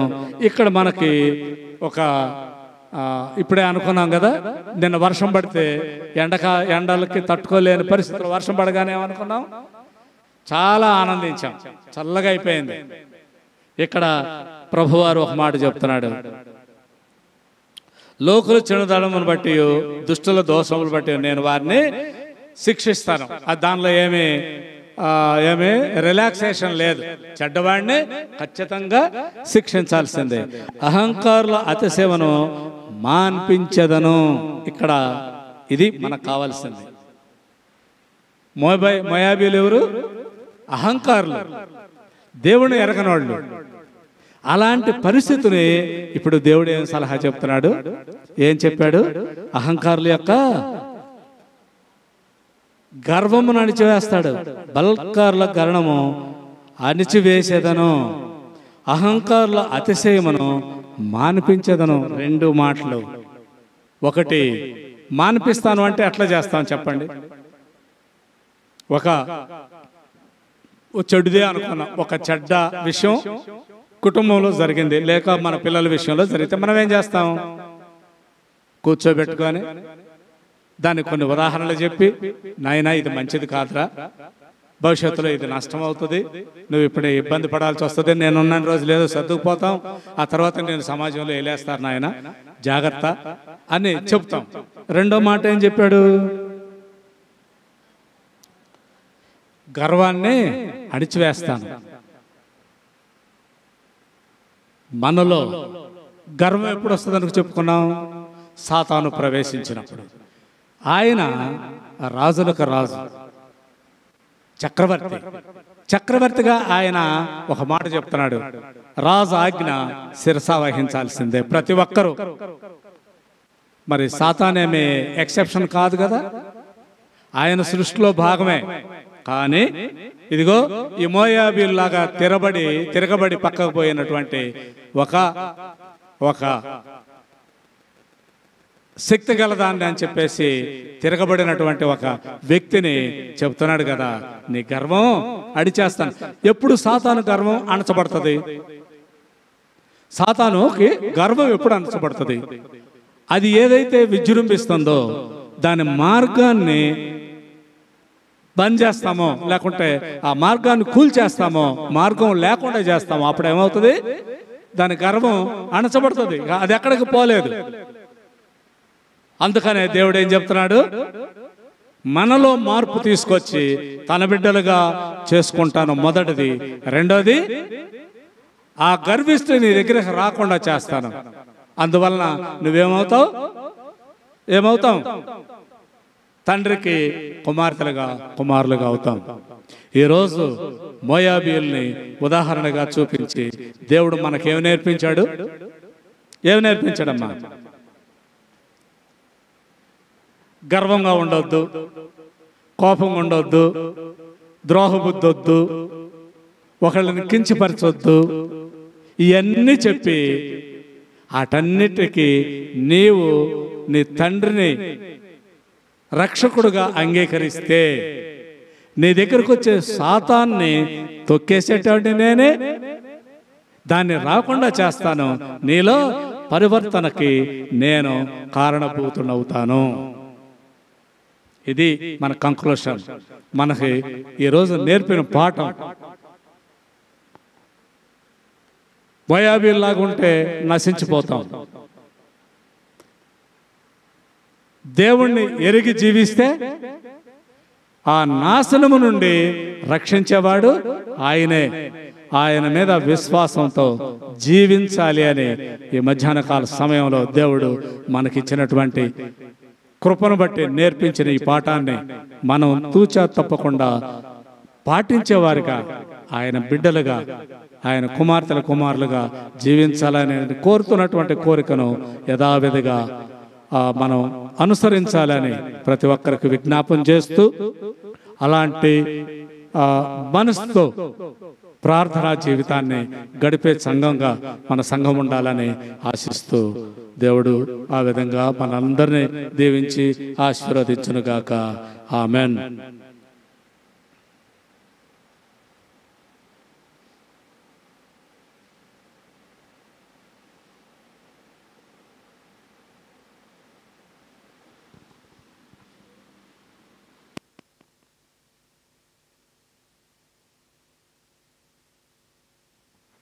చాలా రోజుల తర్వాత మన మధ్యకి సహోదరి వచ్చిన్నది కాబట్టి యాక్చువల్గా పోయిన వారం మొత్తం సమయం తనకి ఇవ్వడానికి నేను ఏర్పాటు చేశాను.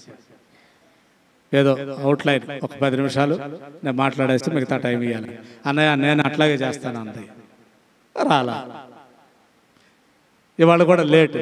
అసలు చెప్పావు కానీ రావట్లేదేమో అని అనుకున్నా. ఆ డౌట్ మీదనే నేను పాఠాన్ని ప్రారంభించాల్సి వచ్చింది. మరి కొద్దిసేపు మాట్లాడాలి, పర్వాలేదు. మా సంఘస్థులు తిట్టుకోరు, ఎక్కువ సమయం అయినా ఓపికగా ఉంటారు. ఎందుకంటే వచ్చేటప్పుడు 12 గంటలకు వచ్చారు కదా, లేటుగా వచ్చారు, పర్వాలేదు. ఏమా అట్లా కాదు, 12 గంటలకు వచ్చారు కదా.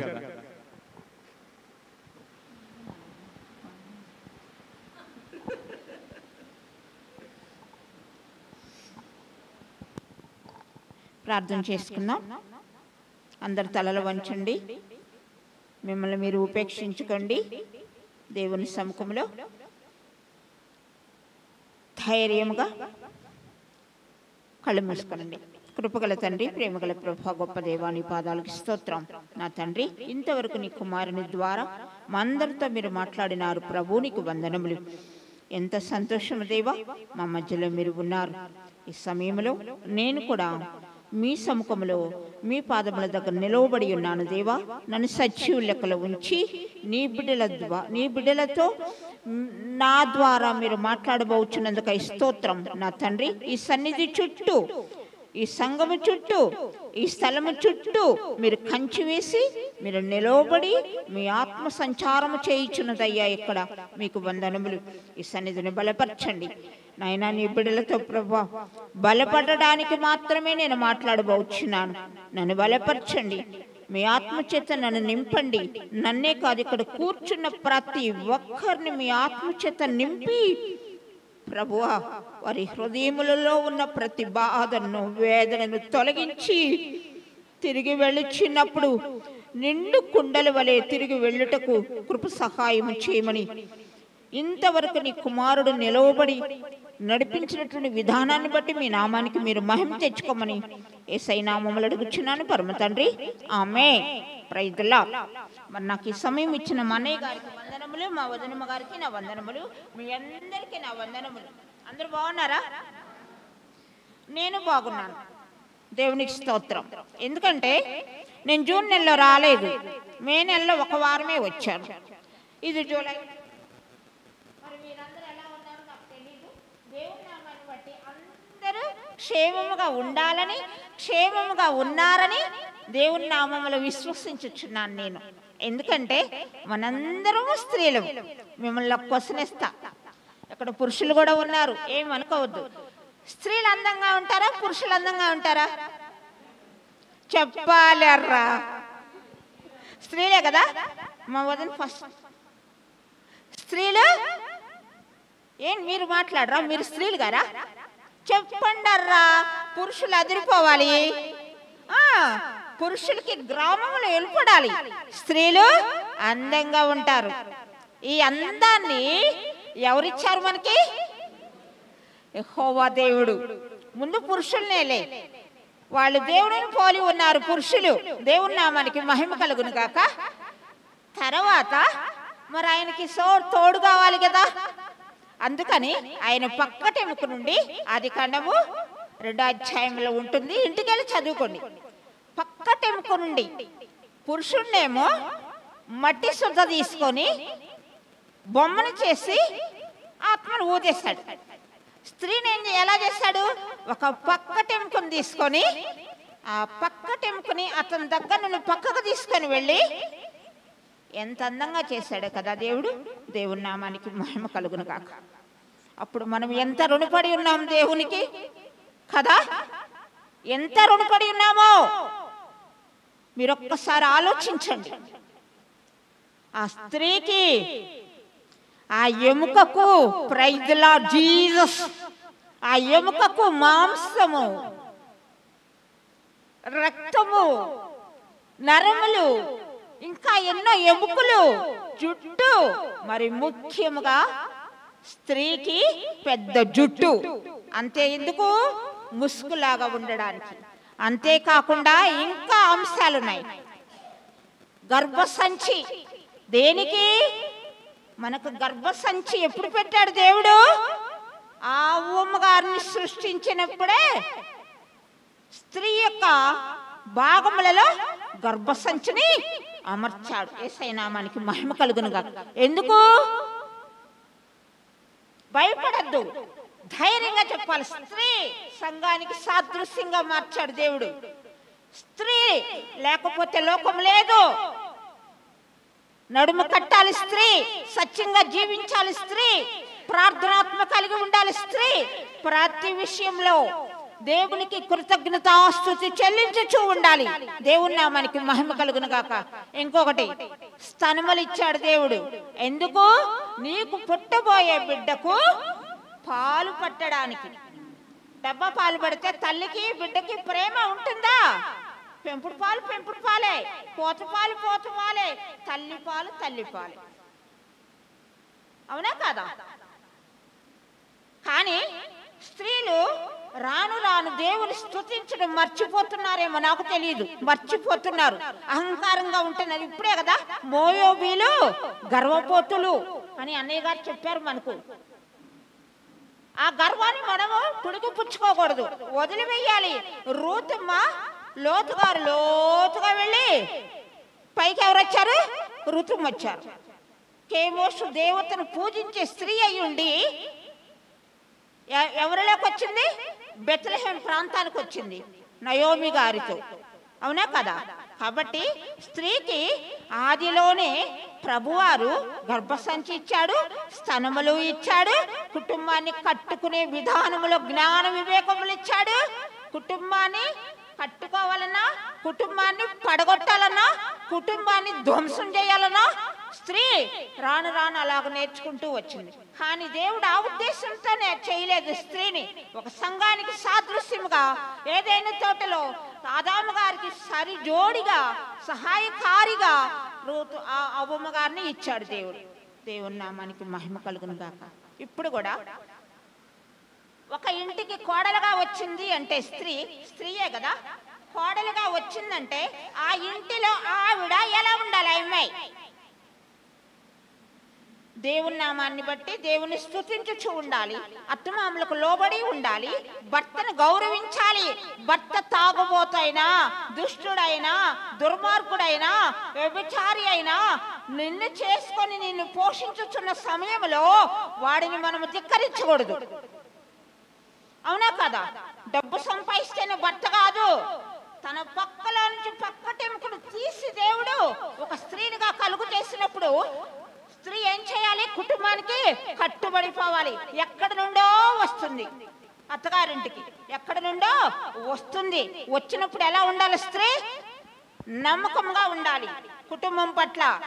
ఇక్కడ కొంచెం ఒక దెబ్బలా అంటే చాలు పరారైపోతారు. అది కాదు మనకి ఇల్లు, అత్తగారిల్లు. అత్తగారిల్లు అది దేవుడు ఆది కాలంలోనే పెట్టాడు. ఆదాము గారిని ఎంపుడే పడి అవ్వమ్మ బయటికి రాలేదా?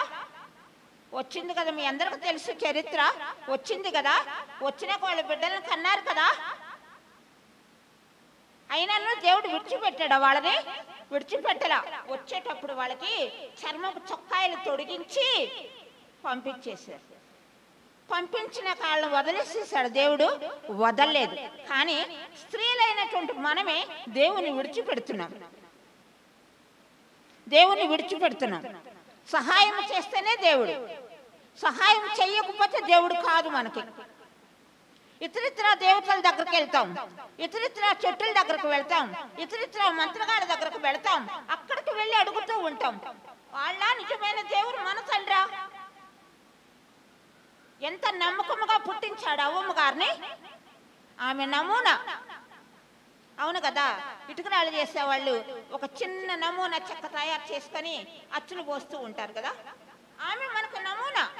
అచ్చు ఆమె, అచ్చు.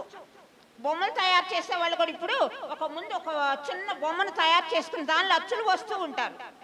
అది ఈ లోకము. తండ్రి అయిన దేవుడు అవ్వమ్మ గారిని మనకి దేని రూపంగా ఇచ్చాడు? ఒక నమూనా, ఒక అచ్చు. కానీ మనము విగ్రహారాధన చేయకూడదని దేవుడు సెలవిస్తున్నాడు, వ్యభిచారం చెయ్యొద్దని సెలవిస్తున్నాడు, జారత్వం చెయ్యొద్దని దేవుడు సెలవిస్తున్నాడు, దొంగతనం చెయ్యొద్దని సెలవిస్తున్నాడు, అబద్ధం చెప్పొద్దని దేవుడు సెలవిస్తున్నాడు. ఇది జరగకుండా ఉందా లోకము? క్రీస్తు వారు వచ్చి తన రక్తాన్ని కార్చింది ఎవరి కొరకు? మన కొరకు, మనం ప్రత్యేకింపబడటం కొరకు. పాత అలవాట్లతో, పాత మాటలతోటి, పాత వ్యవహారములతోటి అలాగే సాగుతూ పోవడానికి కాదు. నమ్మకం. ఒక విశ్వాసికి కావాల్సింది విశ్వాసము, ఓర్పు, సహనము, మంచి ఫలములు. అవి ఎప్పుడు వస్తాయి మంచి ఫలములు? దోస చెట్టు పెడితే దోస విత్తనాలు చేదు విత్తనాలు పెడితే చేదుకాయలే కదా వచ్చేది. మంచి ఫలాలు వస్తాయా? కాదు. కాబట్టి మన క్రియ బాగుండాలి, మన మాట బాగుండాలి. మనం సత్యంగా జీవించాలంటే మనం ఎవరిని కలిగి ఉండాలి? దేవుడిని కలిగి ఉండాలి, దేవుడిని కలిగి ఉండాలి. ఒక సమయంలో ఆ ముందు కదా అబ్రహాం గారు ఆగర్ గారు పెళ్లి చేసుకుంటాడు కదా. చేసుకున్నాక ఆమెకి బిడ్డ పుట్టాక శారమ్మ గారు ఏమంటారు? నవ్వుస్తుంది, నీకు దగలా, ముందు ఏమన్నా ఈ పిల్లోడిని తీసుకెళ్ళి వదిలేసేయమని చెప్పి అబ్రహాం గారిని గోజాడుది. స్త్రీలు చేసే చెడ్డ అలవాట్లవే. ముందేమో చాయిస్ ఇస్తారు, తర్వాత అతను పాపము ఏదో ఒక దానిలో లీనమైపోగానే అట్టటోడా ఇట్టటోడా ఏమనుకోవద్దు. నేను దేవుని సముఖంలో ఉండి మాట్లాడుతున్నాను, లోకంలో జరుగుతున్నదే మాట్లాడుతున్నాను. అయితే అట్టటోడా ఇట్టటోడా, అట్ట అయిపో ఇట్ట అయిపో అంటాడు. 4 2 ఉన్నాయి. శాపము ఉంది, ఆశీర్వాదం ఉంది మనం మాట్లాడే మాటలు. నీ భర్త నీ మాట విని నెమ్మదిగా పండుకుంటున్నాడు ఇంట్లో అంటే నువ్వెంత నమ్మకంగా ఉండాలి? తిట్టకూడదు భర్తని. తాగుతున్నాడా? ప్రార్థన చేయి. తిరుగుతున్నాడా? ప్రార్థన చేయి. ఓర్పు కావాలి మనిషికి. ఏం కావాలి మనకి? ఓర్పు. మరి ముఖ్యంగా ఎవరికి ఓర్పు అవసరం? స్త్రీకి ఓర్పు కావాలి, విశ్వాసం కావాలి. నా భర్త మారుతాడు అంటూ ఉండు, నా భర్త మారుతాడు, నా బిడ్డ మారుతాడు, నా పొలమా ఇలాగైపోయింది, నా పొలం నాకు వస్తుంది, నా బిడ్డకు ఉద్యోగం వస్తుంది, నా బిడ్డకు సంతానం కలుగుతుంది. ఇది మనం మాట్లాడాల్సింది. మనం బలపడటానికి మాత్రమే చెప్తున్నా, నేను వాక్యం చెప్పట్లేదు. నేను ఎప్పుడు చెప్పినా బలపడటానికే చెప్తున్నా. వాక్యం చెప్పేది బోధకులు, నేను కాదు, నేను బోధకురాలను కాను. అర్థం చేసుకోండి దయచేసి. నేను స్వతంత్రంగా మాట్లాడుతున్నాను మీ అందరితోటి. నాకు ఇక్కడ హక్కు ఉంది. ఎందుకంటే మనకు సలోమన్ తాతయ్య గారు మనందరిలో ప్రార్థనాత్మ నింపాడు. ఆ యొక్క హక్కు నాకుంది, ఆ ప్రార్థనాత్మ. దాన్ని బట్టే నేను మాట్లాడుతున్నాను. కాబట్టి ఆ హాగర్ గారు ఏం చేశారంటే అప్పుడు పంపించేయగానే వెళ్ళిపోయింది పాపం బయటికి, అరణ్యంలో వదిలేశాడు. ఎవరప్పుడు ఆమెకు దిక్కు? మీరు ఆలోచించండి, స్త్రీగా ఆలోచించండి. అది దేవుని ఉద్దేశం కాదు. ఆమె అతనికి భార్య అవడము, ఆమె అతనికి బిడ్డను కనడము దేవుని సంకల్పం కాదది. ఈ శారమ్మ గారు అబ్రహాం గారిని ఒత్తిడి చేసి భార్యగా ఇచ్చింది బిడ్డల కోసము. మీరు అలా చేయొద్దు.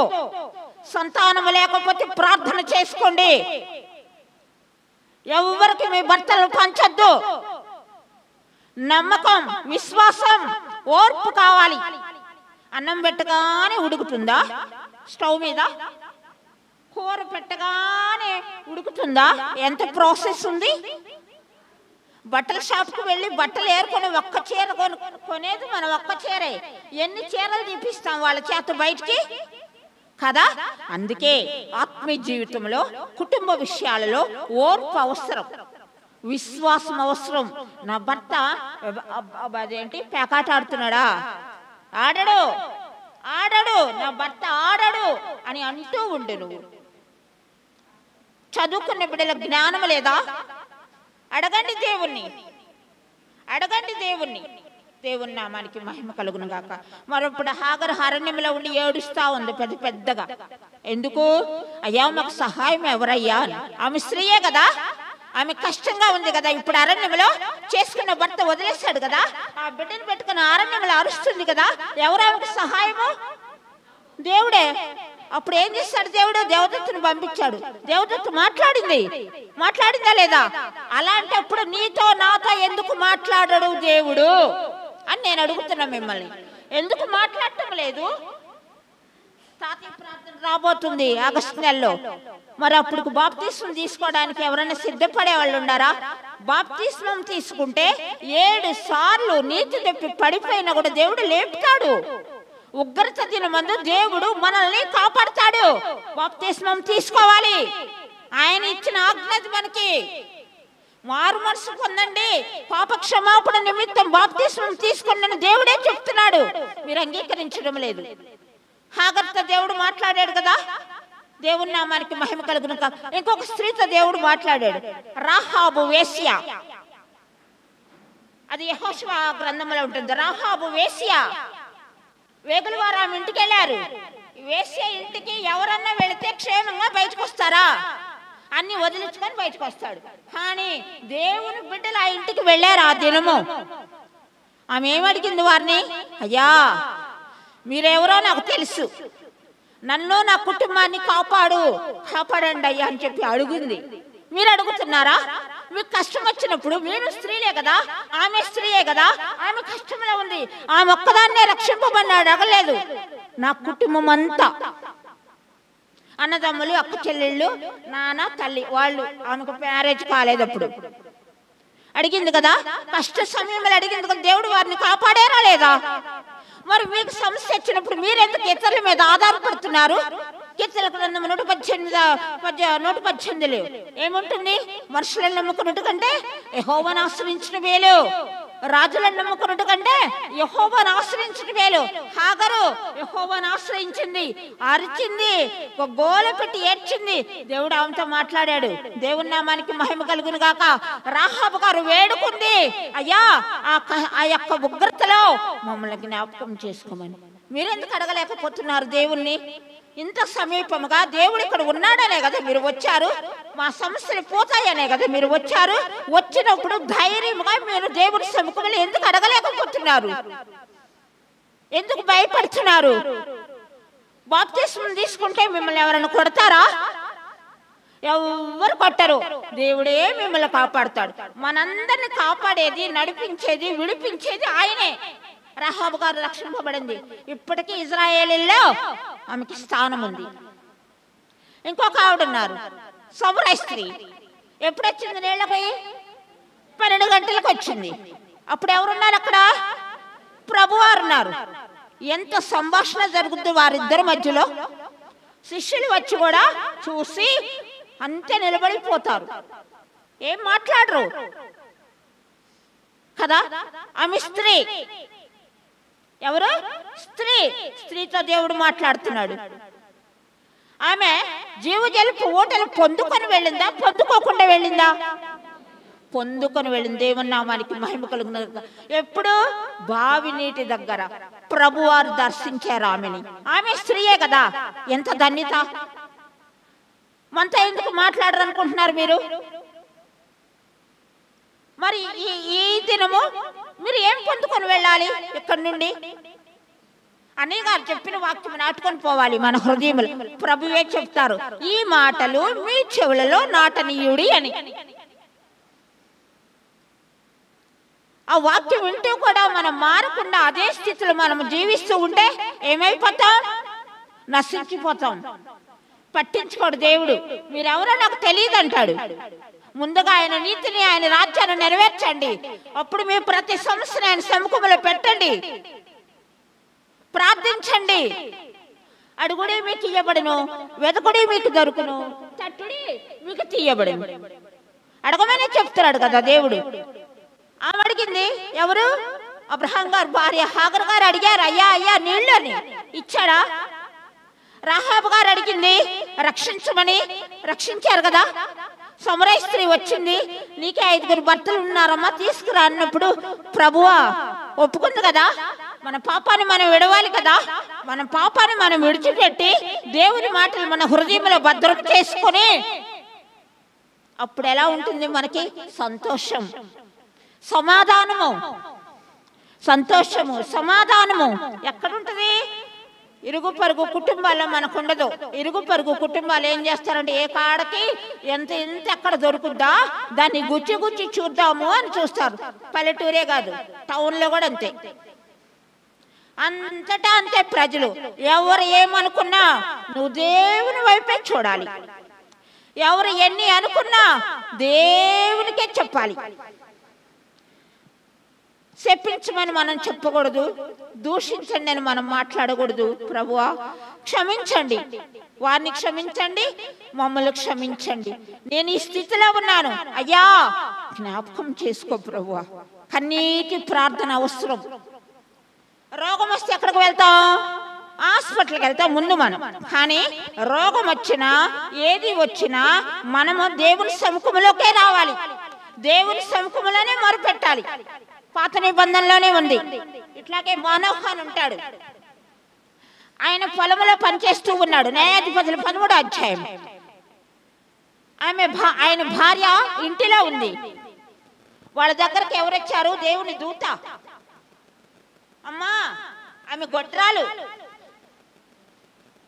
నిజముగా ఇప్పటి కాలంలో కూడా ఎవరన్నా బిడ్డలు లేని స్త్రీ ఎదురిస్తే ఒప్పుకుంటున్నారా? గ్రామము సంఘము ఒప్పు కాదు. పురుషుడినే మనదు. ఆ పురుషుడికి బిడ్డలు లేకపోయినా పురుషుడినే మనదు, స్త్రీనే అంటాం. అబ్బాయి ఎదురొచ్చిందమ్మా, వెనకబో వెనకబో అని చెప్పి ఇళ్ళల్లోకి బడమో పక్కకు బడమో చేస్తారు. అది చాలా తప్పు. స్త్రీ తను కూడా ఆది కాలంలోనే దేవుడు తనకు గర్భంలో గర్భసంచి పెట్టాడు. తన శరీరంలో తనకు స్తనములు ఇచ్చాడు. అంటే దేవుని ఉద్దేశం ఆనాటి కాలంలోనే తినకు బిడ్డలు పుడతారు అని. లేట్ అవ్వచ్చు, ఓర్పుతో ఉందాం, సహిద్దాం. కోపపడకూడదు. మనం వాళ్ళన్నా కోపపడకూడదు. దేవుని నామానికి మహిమ కలుగును గాక. మరి ఈమె గొడ్రాలు, ఈమెకు బిడ్డలు లేరు. అయితే ప్రభు దూత వచ్చి మాట్లాడుద్ది. ఆమె ఏమి తినాలో ఏమి తినకూడదో కూడా ఆమెకు తెలియపరిచాడు దేవుని దూత. ఆమె కడుపును ఎవరు పుట్టారు? సంసోను. సంసోను ఎందుకు కలుగు చేశాడు దేవుడు ఆమె కడుపున? ఇజ్రాయేలీల నిమిత్తము, ఇజ్రాయేలీలను కాపాడటానికి, రక్షించడానికి. మరి హన్నా గారు కూడా ప్రార్థన చేశారు కదా. మీకు గుర్తు చేస్తున్నాను, ఆ స్త్రీలు దేవుడు కలుగు చేసిన స్త్రీలే, ఈ స్త్రీలు దేవుడు కలుగు చేసిన స్త్రీలే. ఆ ఓమ గారి నమూనా మనము స్త్రీలము. అలాంటప్పుడు ఆ స్త్రీలు దేవుడి నామములో అన్ని మేలులు పొందుకుంటూ ఉన్నప్పుడు మనం ఎందుకు వెనుకబడిపోతున్నాం? అవునా? అన్నయ్య గారు చెప్పలేదా ఇందాక? గర్వము, అహంకారము, అసూయ, ద్వేషం, ఇవి ఏలుబడి చేస్తున్నాయి మనల్ని. ప్రభు సముఖానికి వెళ్ళలేకపోతున్నాం. వెళ్ళినా కూడా మన హృదయాన్ని తెరవలేకపోతున్నాం. ఇప్పుడు చెప్పండి, తాళపాలని అంతరం కడితే బిడ్డ పుడతాడని చెప్పండి, ఎంతమంది పోతారు? ఎంతమంది వెళ్తారో తెలుసా? అంతరాలు 2 రోజులే, లేకుంటే 3 రోజులు, 4వ రోజు మళ్ళీ మామూలు స్థితి. దెయ్యాలు కూడా దేవుని చూచి భయపడ్డాయి, వణికాయ గజగజ. మంత్ర ప్రయోగములు చేసినటువంటి వారు ఆ చదువుకున్న పుస్తకాలు పౌలు గారి యొక్క పాదముల దగ్గర తీసుకొచ్చి పోసి తగలబెట్టినట్టు వాక్యం ఉంది. కాబట్టి ఈ చిన్న మాటలు మీరు అంగీకరించండి. తాతయ్య గారి ప్రార్థన రాబోతుంది. మరి దైవజనులు వారి ఆ సన్నిధిని ఎలా నడుపుతారో దేవుని నామానికి మహిమ కలుగును గాక. నా హృదయంలో ఇంకొక సంతోషమైన వార్త. మా సాధుగారు కుటుంబంలో, మన సాధుగారు కుటుంబంలో ఒక చిన్న మొలక పుట్టేసింది. నాకు ఇక దిగులేదు. మన్నయ్య గారు వస్తేనే సగం సంతోషం నాకు, ఇంకా పరిపూర్ణంగా నాకు ఇక దిగులేదు. సాధుగారు కుటుంబంలో ఒక చిన్ని మొలక, నాకన్నా ముందు మీకే తెలుసు. కాబట్టి మీరందరూ ప్రార్థన చేయండి. ఎందుకంటే క్రీస్తు వారు చనిపోయి తిరిగి 3వ దినమున లేచి లోకమంతా ప్రకటింపబడుచున్నాడు దేవుడు. సాధుగారు కుటుంబంలో మొలవబడ్డ ఆ చిన్ని మొలక సాధుగారుల యొక్క పేరు పోకుండా చెయ్యాల, ఒక దైవ సేవకుడుగా మారబడాల, క్రీస్తుని అంగీకరించే బిడ్డగా ఎదగాల. హల్లెలూయా. ఆ బిడ్డలో నుండి జీవ వాక్కులు బయటికి రావాలా. స్తోత్రం. నేను అనుకునేదాన్ని ఏమైపోద్దో అనుకునేదాన్ని. మేము పెద్దోళ్ళమే, మన్నయ్య గారు పెద్దోడే, నేను పెద్దదాన్ని అయిపోయాను. ఇంకెవరు రావాలి? మొలకలు రావాలి. మాకు వచ్చే మొలక ఆ మొలక నుండే, మా సన్నీ నుండే. ఇంక మగపిల్లలు లేరుగా. కాబట్టి మీరందరూ ప్రార్థన చేయాలి. ఆ మొలక క్రీస్తు నామములో ఎదగాల. యేసు నామములో స్తోత్రం. జీసస్ స్తోత్రం. ఆత్మచేత నడిపింపబడాలా. హల్లెలూయా. స్తోత్రం స్తోత్రం. ఆయన కార్యములు ఎప్పుడు ఆగిపోవు. దేవుని నామానికి మహిమ కలుగును గాక. అలాగే మీరు కూడా స్త్రీలు, దేవుడు కలుగు చేసిన స్త్రీని ఒక సంఘానికి సాదృశ్యంగా సిద్ధపరిచి నడిపించుకుంటూ వస్తున్నాడు. కాబట్టి స్త్రీలు అనేటువంటి మనము అవ్వమ్మ గారి యొక్క నమూనా. మనము ఈ సంఘంలో ఇక్కడ మీరందరూ ఇలా కూర్చున్నారంటే దేవుడు మిమ్మల్ని పిలిచాడు, అందుకే మీరు వచ్చారు. మనందరిని ప్రేమిస్తున్నాడు దేవుడు, అందుకే మనకు కావలసిన ప్రతిదీ ఇస్తున్నాడు దేవుడు. ఇవ్వటం లేదా? రంగుల చీరలు కొనటం లేదా? మీరు సామాన్లు కొనడం లేదా? బంగారం కొనడం లేదా? అదంతా దేవుడిచ్చిన కృపే కదా. కాబట్టి విశ్వాసంతో ఉండండి, నమ్మకంగా ఉండండి, యథార్థముగా ఉండండి. మరి ముఖ్యముగా సహనము కావాలి, ఓర్పు కావాలి. ఏ సమస్య వచ్చినా దాన్ని ఓర్పుతో మనము సహించాలి. కాబట్టి సమాధానము కలిగి ఉండండి అందరూ. దేవుని నామాన్ని బట్టి, మీ నామాన్ని, దేవుని నామములో మీ అందరికీ నా హృదయపూర్వకమైన వందనాలు చెల్లిస్తున్నానండి. మరి ఇంతటితో ఈ చిన్ని మాటలు ముగిస్తున్నాను. చిన్న ప్రార్థన చేసుకున్నాం. అందరూ తలలు వంచండి. కృపగల తండ్రి, ప్రేమగల ప్రభా, యేసయ్యా నీ పాదములకి స్తోత్రం. మా మధ్య మీరు ఉండి నా ప్రభా మీ ఆత్మ చేత నడిపించి నీ బిడ్డలతో మీరు మాట్లాడి ఉన్నందుకై నీకు వందనములు. ఇంకా జరగవలసిన కార్యక్రమం ఉంది ప్రభా, మీరు తోడుగా ఉండి బలపరచండి అయ్యా. నీ కుమార్తెను, నీ కుమారుని నూరంతలుగా ఫలింపు చేయండి ప్రభా. వారిలో బలహీనతలు ఉన్నాయి, తీసివేయండి ప్రభా. మీ నామాన్ని బట్టి, మాకు ఇచ్చినటువంటి ఆ చిన్ని మొలకను బట్టి నీకు వేలాది వందనములు ప్రభా, స్తోత్రములు దేవా. ఇక్కడికి కూడుకున్న ప్రతి ఒక్కరు, సమర స్త్రీ వచ్చింది, జీవజలపు ఊటలు పుచ్చుకొని వెళ్ళింది. తనొక్కతే కాదు నాయన, ఎంతో మందిని దేవుని దగ్గరకు నడిపించింది. ప్రభువునికి స్తోత్రం. నా తండ్రి నీకు వందనములు. అవ్వమ్మ గారిని సంఘానికి సాదృశ్యముగా నిలవబెట్టి నా ప్రభ లోకమంతటిని నడిపించుచు బలపరచుచు ఉన్నావు దేవా, నీకు వందనములు. ఈ కట్టింపుడి గ్రామమును మీకు అప్పగించుకుంటున్నాను స్వామి, నీకు స్తోత్రం. మా పితరులు ఇక్కడ విత్తినటువంటి విత్తనమును, ప్రార్థన విత్తనమును మీరు ఆశీర్వదించుచున్నందుకై స్తోత్రం. కుటుంబాలను ఆశీర్వదించుచున్నందుకై స్తోత్రం. ఏదైనా బలహీనతతో ఉన్నారేమో మీ నామములు విడిపించమని అడుగుచున్నాను తండ్రి, నీకు స్తోత్రం దేవా. దెబ్బలు తగిలిన వాళ్ళని మీరు స్వస్థపరిచినందుకై స్తోత్రం. ఉద్యోగములు వచ్చి స్థిరపరిచిన బిడ్డలందరూ మీరు దీవించినందుకై స్తోత్రం. వ్యవసాయం జరగబోచుండగా ప్రభా, ప్రతి వ్యవసాయంలో మీ కాపుదల, మీ కృప, తొలకరి వర్షంను మీరు అనుగ్రహించమని అడుగుచున్నాను తండ్రి, నీకు స్తోత్రం. ప్రతి కుటుంబంలో ఏదైనా ఒక బలహీనత ఉందేమో మీ నామ మమ్మల్ని విడిపించుచున్నందుకై స్తోత్రం. సంతానం లేని బిడ్డలకు మీ యొక్క కృప చేత వారిని సంతాన యోగ్యత కలిగిన వారిగా మీరు నింపుచున్నందుకై స్తోత్రం. బలపరచుచున్న దేవానికి వందనములు. బాప్తీసానికి సిద్ధపరచండి అయ్యా.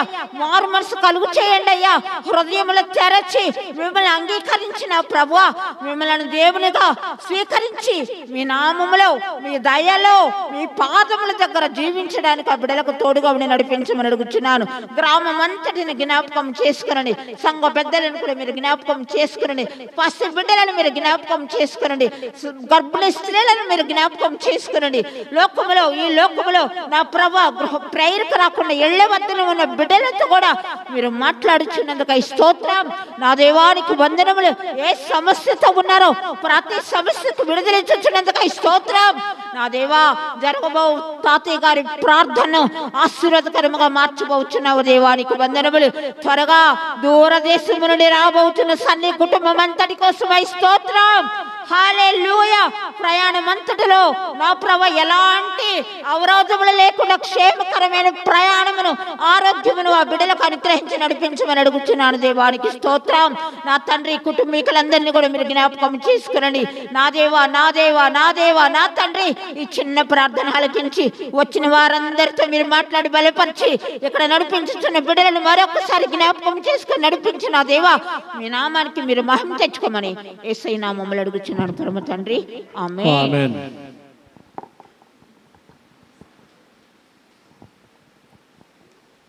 స్త్రీలకి ఒక మంచి సందేశాన్ని చక్కటి మాటల ద్వారా తెలియజేసిన సహోదరికి సంఘపక్షాన వందనాలు తెలియజేస్తూ ఇప్పుడు దేవునికి మన యొక్క కానుకలను సమర్పించుకుందాం. సమర్పించే సమయంలో ఒకరు పాట పాడుతూ ఉండవలసిందిగా మనం చేస్తున్నాం. కూర్చోమ్మా, కూర్చో కూర్చో.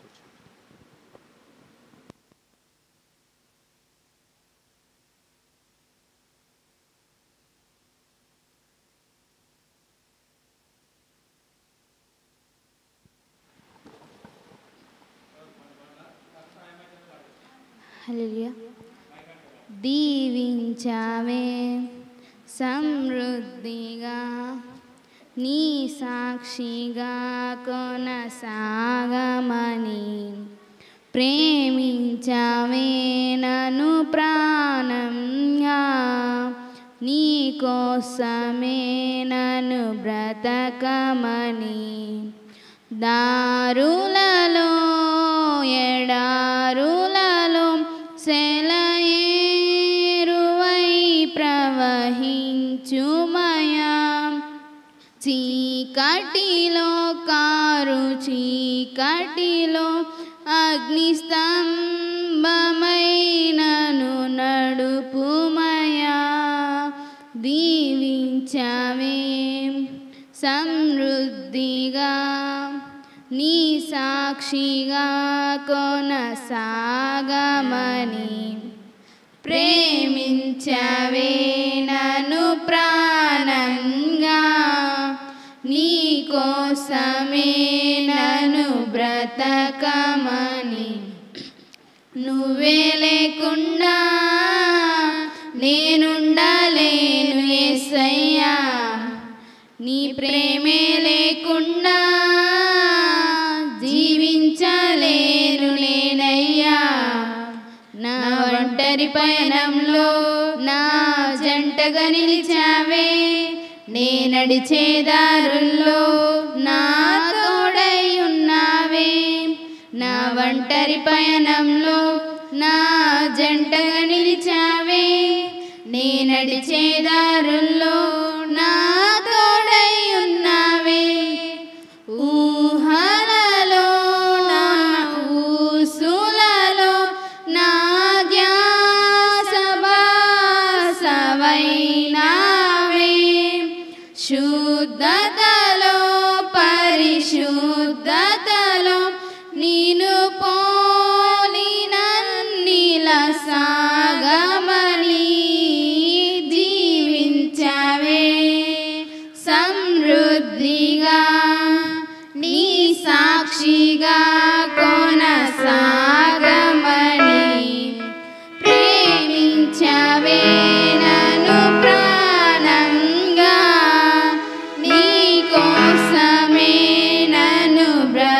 సాగమని కొరతే లేదయ్యా నీ జాలి నాపై యేసయ్యా కొరతే లేదయ్యా సమృద్ధి జీవం నీవయ్యా నా కన్నీరంతా తుడిచావే కన్న తల్లిలా కొలువంతా తీర్చావే కన్న తండ్రిలా నా కన్నీరంతా తుడిచావే కన్న తల్లిలా నా కొలువంతా తీర్చావే కన్న తండ్రిలా ఆశలలో నిరాశలలో నేనున్నా నీకని అన్నావే పోరులలో పోరాటములో నా పక్షముగానే నిలిచావే దీవించావే సమృద్ధిగా నీ సాక్షిగా కొనసాగమని ప్రేమించవే నన్ను ప్రాణంగా నీ కోసమే నన్ను బ్రతకమని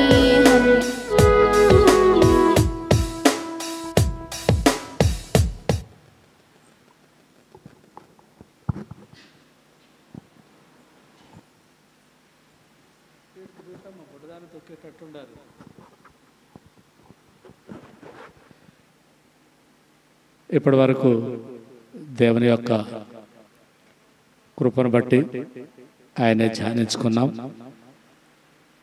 ఇక ముగింపు ప్రార్థనలోకి వెళ్ళేటప్పుడు చిన్న విషయాన్ని తెలియజేస్తాను. మా చెల్లెలు చెప్తా ఉంది కదా, మా నెక్స్ట్ అంకురం మొదలయ్యింది అని. రేపు శుక్రవారం కెనడాలో బయలుదేరుతారు. ఆదివారం రాత్రి అంటే దాదాపు సోమవారం ఉదయం హైదరాబాద్కు వస్తారు. ఇక ఆ తర్వాత ఇక వాళ్ళు వచ్చిన తర్వాత ప్రోగ్రామ్ షీట్ మొదలవుతుంది. ఇక్కడికి వస్తారు. ఇక్కడ రాకుండా ఉండే ప్రసక్తే లేదు. మన మధ్య కొంత సమయాన్ని గడుపుతారు. సన్నీ ఉద్దేశం అంటే నా కొడుకు ఉద్దేశంలో ఇక్కడనే వాడికి అన్నప్రస్థానం చేయించాలి. మా పితరుల సమక్షంలో వాడిని ఉంచినప్పుడే వాడికి కూడా ఆ చిన్న బిడ్డకు కూడా పరిపూర్ణమైనటువంటి దేవుని కృప అనుగ్రహించబడుతుంది అనే వాళ్ళందరి ఆలోచన. రెండవది, మనమన్నా కొంచెం సమయం దొరికితే పడుకుందాంలే అన్నట్టుంటాం. కానీ కొడుకు కోడలు ఇద్దరు ఏ కొంచెం సమయం దొరికినా బైబిల్ చదువుతూ ఎదురు కూర్చుంటారు. మంచం మీద ఎదురెదురు కూర్చొని, అక్కడ కెనడాలో కూడా ఎదురెదురు కూర్చొని బైబిల్ చదువుకోవటం, దానిలో వచ్చే ప్రశ్నలకి ఒకళ్ళొకళ్ళు సమాధానాలు చెప్పుకోవటం, ప్రార్థించటం. ఇది రాత్రులు ఏదైనా మెలకు వస్తుంది అనుకోండి, బయట వెళ్ళాలి అన్నట్టుగా ఇట్లా వస్తే కూడా లేచి కూర్చొన్నప్పుడు కూడా అదే పని చేస్తారు. ఆ విధంగా ఉన్నప్పుడు దేవుడు అనుగ్రహించిన బిడ్డకి వాళ్ళు ఆ విధంగా నేర్పకుండా ఉంటారని నేను అనుకోను. పూర్తి సమయం దేవుని సన్నిధిలోనే వాడిని పెంచుతారు, మా విశ్వాసం అది. పైగా ఆడు బాప్తిస్తం తీసుకునేటప్పుడు సన్నీ మమ్మల్ని ఎవరైనా అడగకుండానే పాస్టర్ గారి దగ్గర తీసుకుంటూ సలోమన్ తాతయ్య పేరు పెట్టుకున్నాడు. సల్మాన్ నామా జతిన్ పడిపోయారు. నామా జతిన్ ఉన్న దాన్ని సల్మాన్ కలుపుకున్నాడు. ఇప్పుడు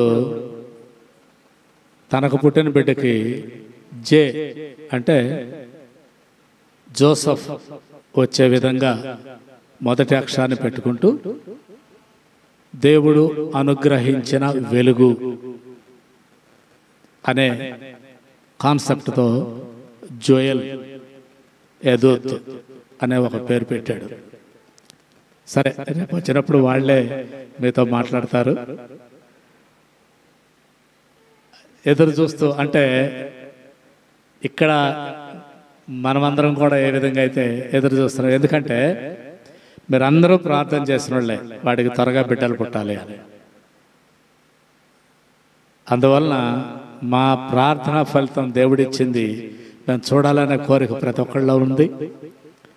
వాళ్ళు కూడా క్యాలెండర్ తిరిగేస్తున్నారు. ఎప్పుడు ఒక రోజు అయిపోయిందంట, ఒక రోజు అయిపోయింది, ఇంకొక రోజు ముందుకు వచ్చామని ప్రతిరోజు ఉదయం సాయంత్రం ఫోన్ చేయటం, ఇవాళ ఒక రోజు అయిపోయిందని వాళ్ళు చెప్పడం. అది ఆ ప్రేమలు దేవుడు పెట్టినవి, మానవ సహజమైన అయితే రావు. కాబట్టి మనం అందరం ఆ చిన్న బిడ్డను పెట్టుకొని ఆనందించటానికి కావలసిన ఆ ప్రయాణపు ఒత్తిడి కూడా లేకుండా త్వరగా వాళ్ళు ఇక్కడికి వచ్చే విధంగా ప్రార్థనలో, ప్రతి ఒక్కరి వ్యక్తిగత ప్రార్థనలో ప్రార్థించమని తెలియజేస్తున్నాను. ఈరోజు ముగింపు ప్రార్థనని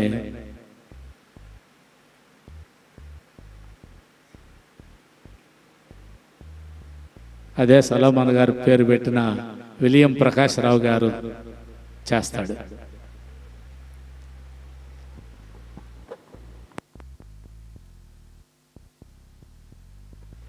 మరొక విషయం,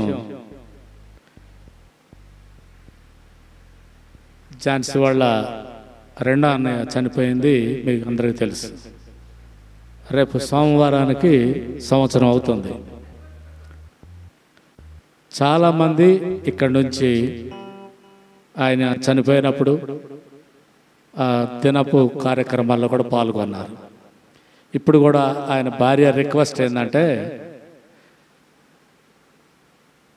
అంటే పుట్టింది ఇక్కడ కాకపోయినా వాడు కూడా ఎక్కువ కాలం ఇక్కడ పెరిగాడు. సుందరయ్య పెంపకంలో ఉన్న వాళ్ళలో వాడు కూడా ఒకడు. అందువలన ఈ ఊరి మీద వాళ్ళకి ఎక్కువ ఇష్టం. సాధ్యమైనంత ఎక్కువ మంది రేపు సోమవారం రోజు కాకానిలో జరిగే ప్రార్థనకి, అంటే ఒక విధంగా చెప్పాలంటే సంవత్సరికం అంటాం కదా, ఆ సంవత్సరపు పూర్తవుతున్న సందర్భంలో జరిగే ప్రార్థనలో పాల్గొని వాళ్ళు ఏర్పాటు చేసే భోజనాన్ని స్వీకరించాలి అని ప్రత్యేకంగా రాత్రి వాళ్ళ అమ్మాయి మొన్ననే హైదరాబాద్ నుంచి వచ్చిందంటే రాత్రి ఇంటికి వచ్చి మళ్ళీ మర్చిపోతాం. నిన్న రాత్రి అత్తయ్య మర్చిపోతారేమో, అమ్మ చాలా గట్టిగా చెప్పమంది, ప్రతి ఒక్కళ్ళు వచ్చేటట్లుగా ఏర్పాటు చేయమని వాళ్ళు అడగటం జరిగింది. అదే విషయాన్ని మీకు తెలియజేస్తున్నా. తప్పకుండా కట్టెంపొడి నుంచి సోమవారం రోజు ప్రార్థనలో పాల్గొనాలి. అదే జనరల్గా అంతే. మనం 10 గంటల కన్నా పెళ్లి చేస్తాం కదా, మన వాళ్ళు పెళ్ళి ఎప్పుడు ఉదయం 11 గంటలకు పెళ్ళి అంటారు, సాయంత్రం 6 గంటలకు 7 గంటలకు తాళి కట్టేస్తారు కదా. అట్లాగే ప్రార్థన అన్న తర్వాత 11 గంటలకు అన్నప్పుడు కూడా కొంచెం అటు ఇటుగా బిగినవుతుంది. మధ్యాహ్నం భోజనాలు, సాయంత్రం ఇబ్బంది పడకుండా త్వరగా మళ్ళా ఇంటికి వచ్చేదానికి అవకాశం ఉంటుంది. కాబట్టి ఇప్పుడు రమేష్ భార్య చెప్పినట్టుగానే ఆహ్వానించినట్టుగానే భావించి ప్రతి ఒక్కరూ, పోయినసారి మేము రాలేదు కదా అనుకోకండి. పోయినసారి వచ్చిన వాళ్ళు రావాలి, ఇప్పుడు క్రొత్తగా వచ్చేవాళ్ళు కూడా రావాలి. అందరూ వస్తే బాగుంటుంది, వాళ్ళకి సంతోషంగా ఉంటుంది, మనకు కూడా అది ఒక సంతోషకరమైన విషయం. కాబట్టి ప్రతి ఒక్కళ్ళు ఈ మాటను గుర్తుపెట్టుకొని రేపు సోమవారం వర్కింగ్ డే పని పోతుంది కదా అనుకోకండి. ఒకరోజు పోతే పోయింది. ఏమ్మా, అర్థమైంది కదా?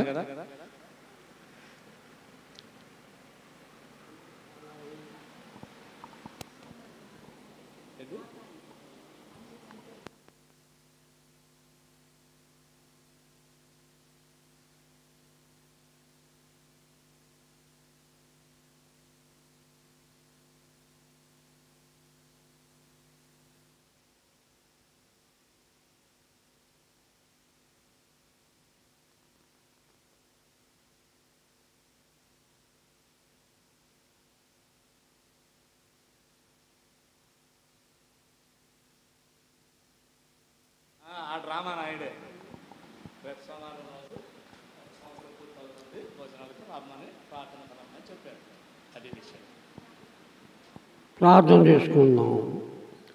పరిశుద్ధుడు పరిశుద్ధుడు పరిశుద్ధుడు పరిశుద్ధుడు నీ పరిశుద్ధ నామమునకు స్తుతి స్తుతి స్తుతి స్తుతి స్తోత్రం స్తోత్రం స్తోత్రం. ఆ స్తుతుల మీద ఆశని గొప్ప దేవుడా, స్తుతి పాత్రుడా, స్తోత్రాడానికి స్తుతి స్తోత్రం వేసాయ. పోయిన శనివారం మమ్మల్ని కంటికి రెప్పలా కాపాడి ఆయుష్మూడికి ఆరోగ్యం ఇచ్చి నిన్ను స్తుతించడానికి ఇచ్చిన భాగ్యంకే సమయంకై వాతావరణాన్ని స్తోత్రం స్తోత్రం నాయన. మరి ముఖ్యంగా నీతిమంతుడు వేసయ్యా, నిన్ను బట్టి అనేకులు నీతిమంతులు వచ్చే ఆ నీతి ఫలం మా పితరులు పొందుకున్నారు. అదేవిధంగా మేము అందరం పొందుకోవటానికి ప్రభు ఇచ్చిన అవకాశాన్ని బట్టి స్తోత్రం. నీతిమంతుని జ్ఞాపకం చేసుకున్న ఆశీర్వాదకర నీతిమంతుడు యేసయ్య, నిన్ను బట్టి అనేకులు నీతిమంతులు తీర్చబడటానికి సహాయం దయచు. ఆటంకాలు తొలగించు. అబ్రహం గారి మనవడు ప్రభా యెషయ మొద్దు నుండి చిగురు పుట్టుని లేఖనాలు తెలియ గొప్ప సత్యాన్ని మా జీవితంలో బ్రతుకులో సాధ్యం జరిగి ప్రభావాన్ని కాపుదల అనుగ్రహించి ఆశీర్వ ప్రతి వారు కూడా ఆత్మరక్షణ, శరీరాన్ని స్వస్థత, నెమ్మది, ఆరోగ్యం, ఆశీర్వాదం, నిత్యరాజు మోక్షం, పరలోక స్వాస్థ్యం పొందటే నాకు మాకందరికీ నేర్పించి నడిపించి ఆశీర్వాదం దీవించి కాపాడేసే నీకు లెక్కలేని వందనాలు నాయన. యేసయ్య యెహోవాయందు భయభక్తులు గలవారి చుట్టూ దోత కావలిని రక్షించునని నీ పరిశుద్ధ కంచె కాపుదల అనుగ్రహించు. మరి ముఖ్యంగా వాసు మా ప్రభ నెలకోసారి అన్న నాయన యేసయ్య పరిశుద్ధుల సహవాసుల పాలు మేలు దీవులు పొందినట్లు సహాయం చేయొచ్చు. ఇంకా ప్రార్థన సహాయం కోరిన అందరినీ నాకు ఆవరణి జ్ఞానవంతురాలు తన ఇల్లు కట్టున్న కుటుంబాలు కట్టుకోవడం ప్రార్థన కంచె కాపుదల అనుగ్రహించు. ఆశీర్వదించి కాపాడు. రమేష్ గారి ప్రార్థన కూడిక మహిమకర రక్షణ మేలు ఆశీర్వాదకరంగా జరిగించు. ఇంకా ప్రార్థన సాయం కూడా అందరూ మరి ముఖ్యంగా నీ కుమారుడు యేసయ్య ప్రయాణాల్లో తోడు నీడగొండి నడిపించి దీవించి కాపాడము. త్వరగా యేసుక్రీస్తు శక్తి కలిగిన, కృప కలిగిన, జీవం కలిగిన, మహిమ కలిగిన నామంలో స్తుతించి వేడుకుని ప్రార్థిస్తున్నాము తండ్రి. ఆమేన్. పరలోకమందున మా తండ్రి, నీ నామం పరిశుద్ధపరచబడుగాక, మీ రాజ్యం వచ్చునుగాక, మీ చిత్తం పరలోకమందు నెరవేర్చున్నట్లు భూమి మీద నెరవేరునుగాక. మా నిరాహారం దయచేయండి, వాళ్ళ అపరాధం చేసిన వారిని మేము క్షమించిన ప్రకారం మా అపరాధం క్షమించండి. శోధనలోనికి కీడు తెప్పించండి. రాజ్యము, శక్తి, మహిమ నిరంతరమనివే నావు తండ్రి. ఆమేన్. నా ప్రాణమా యెహోవాను సన్నతించు, నా అంతరంగంలోని సమస్తమైన పరిశుద్ధ నామమును సన్నతించు. నా ప్రాణమా యెహోవాను సన్నతించు. ఆయన చేసిన ఉపకారముల్లో దేన్ని మరొకము. హల్లెలూయా. స్తుతి స్తోత్రములు తండ్రి. ఆమేన్. మన ప్రభువు యేసుక్రీస్తు కృపయు, దేవుని ప్రేమయు, పరిశుద్ధాత్మ సహవాసము సదా మనందరికీ తోడై ఉండి ఆశీర్వదించి నడిపించరుగాక. ఆమేన్. ఆమేన్. దేవుని స్తోత్రం. అందరికీ వందనాలు. ఆశీర్వాదం బల్వా మీద వర్షింపచేయుమిశా, ఆశతో నమ్మియున్నాము. మీ సత్య వాగ్దత్తము ఈ మీద కృమ్మరించుము దేవా. క్రమర ప్రేమ వర్షము కృమ్మరించుము దేవా.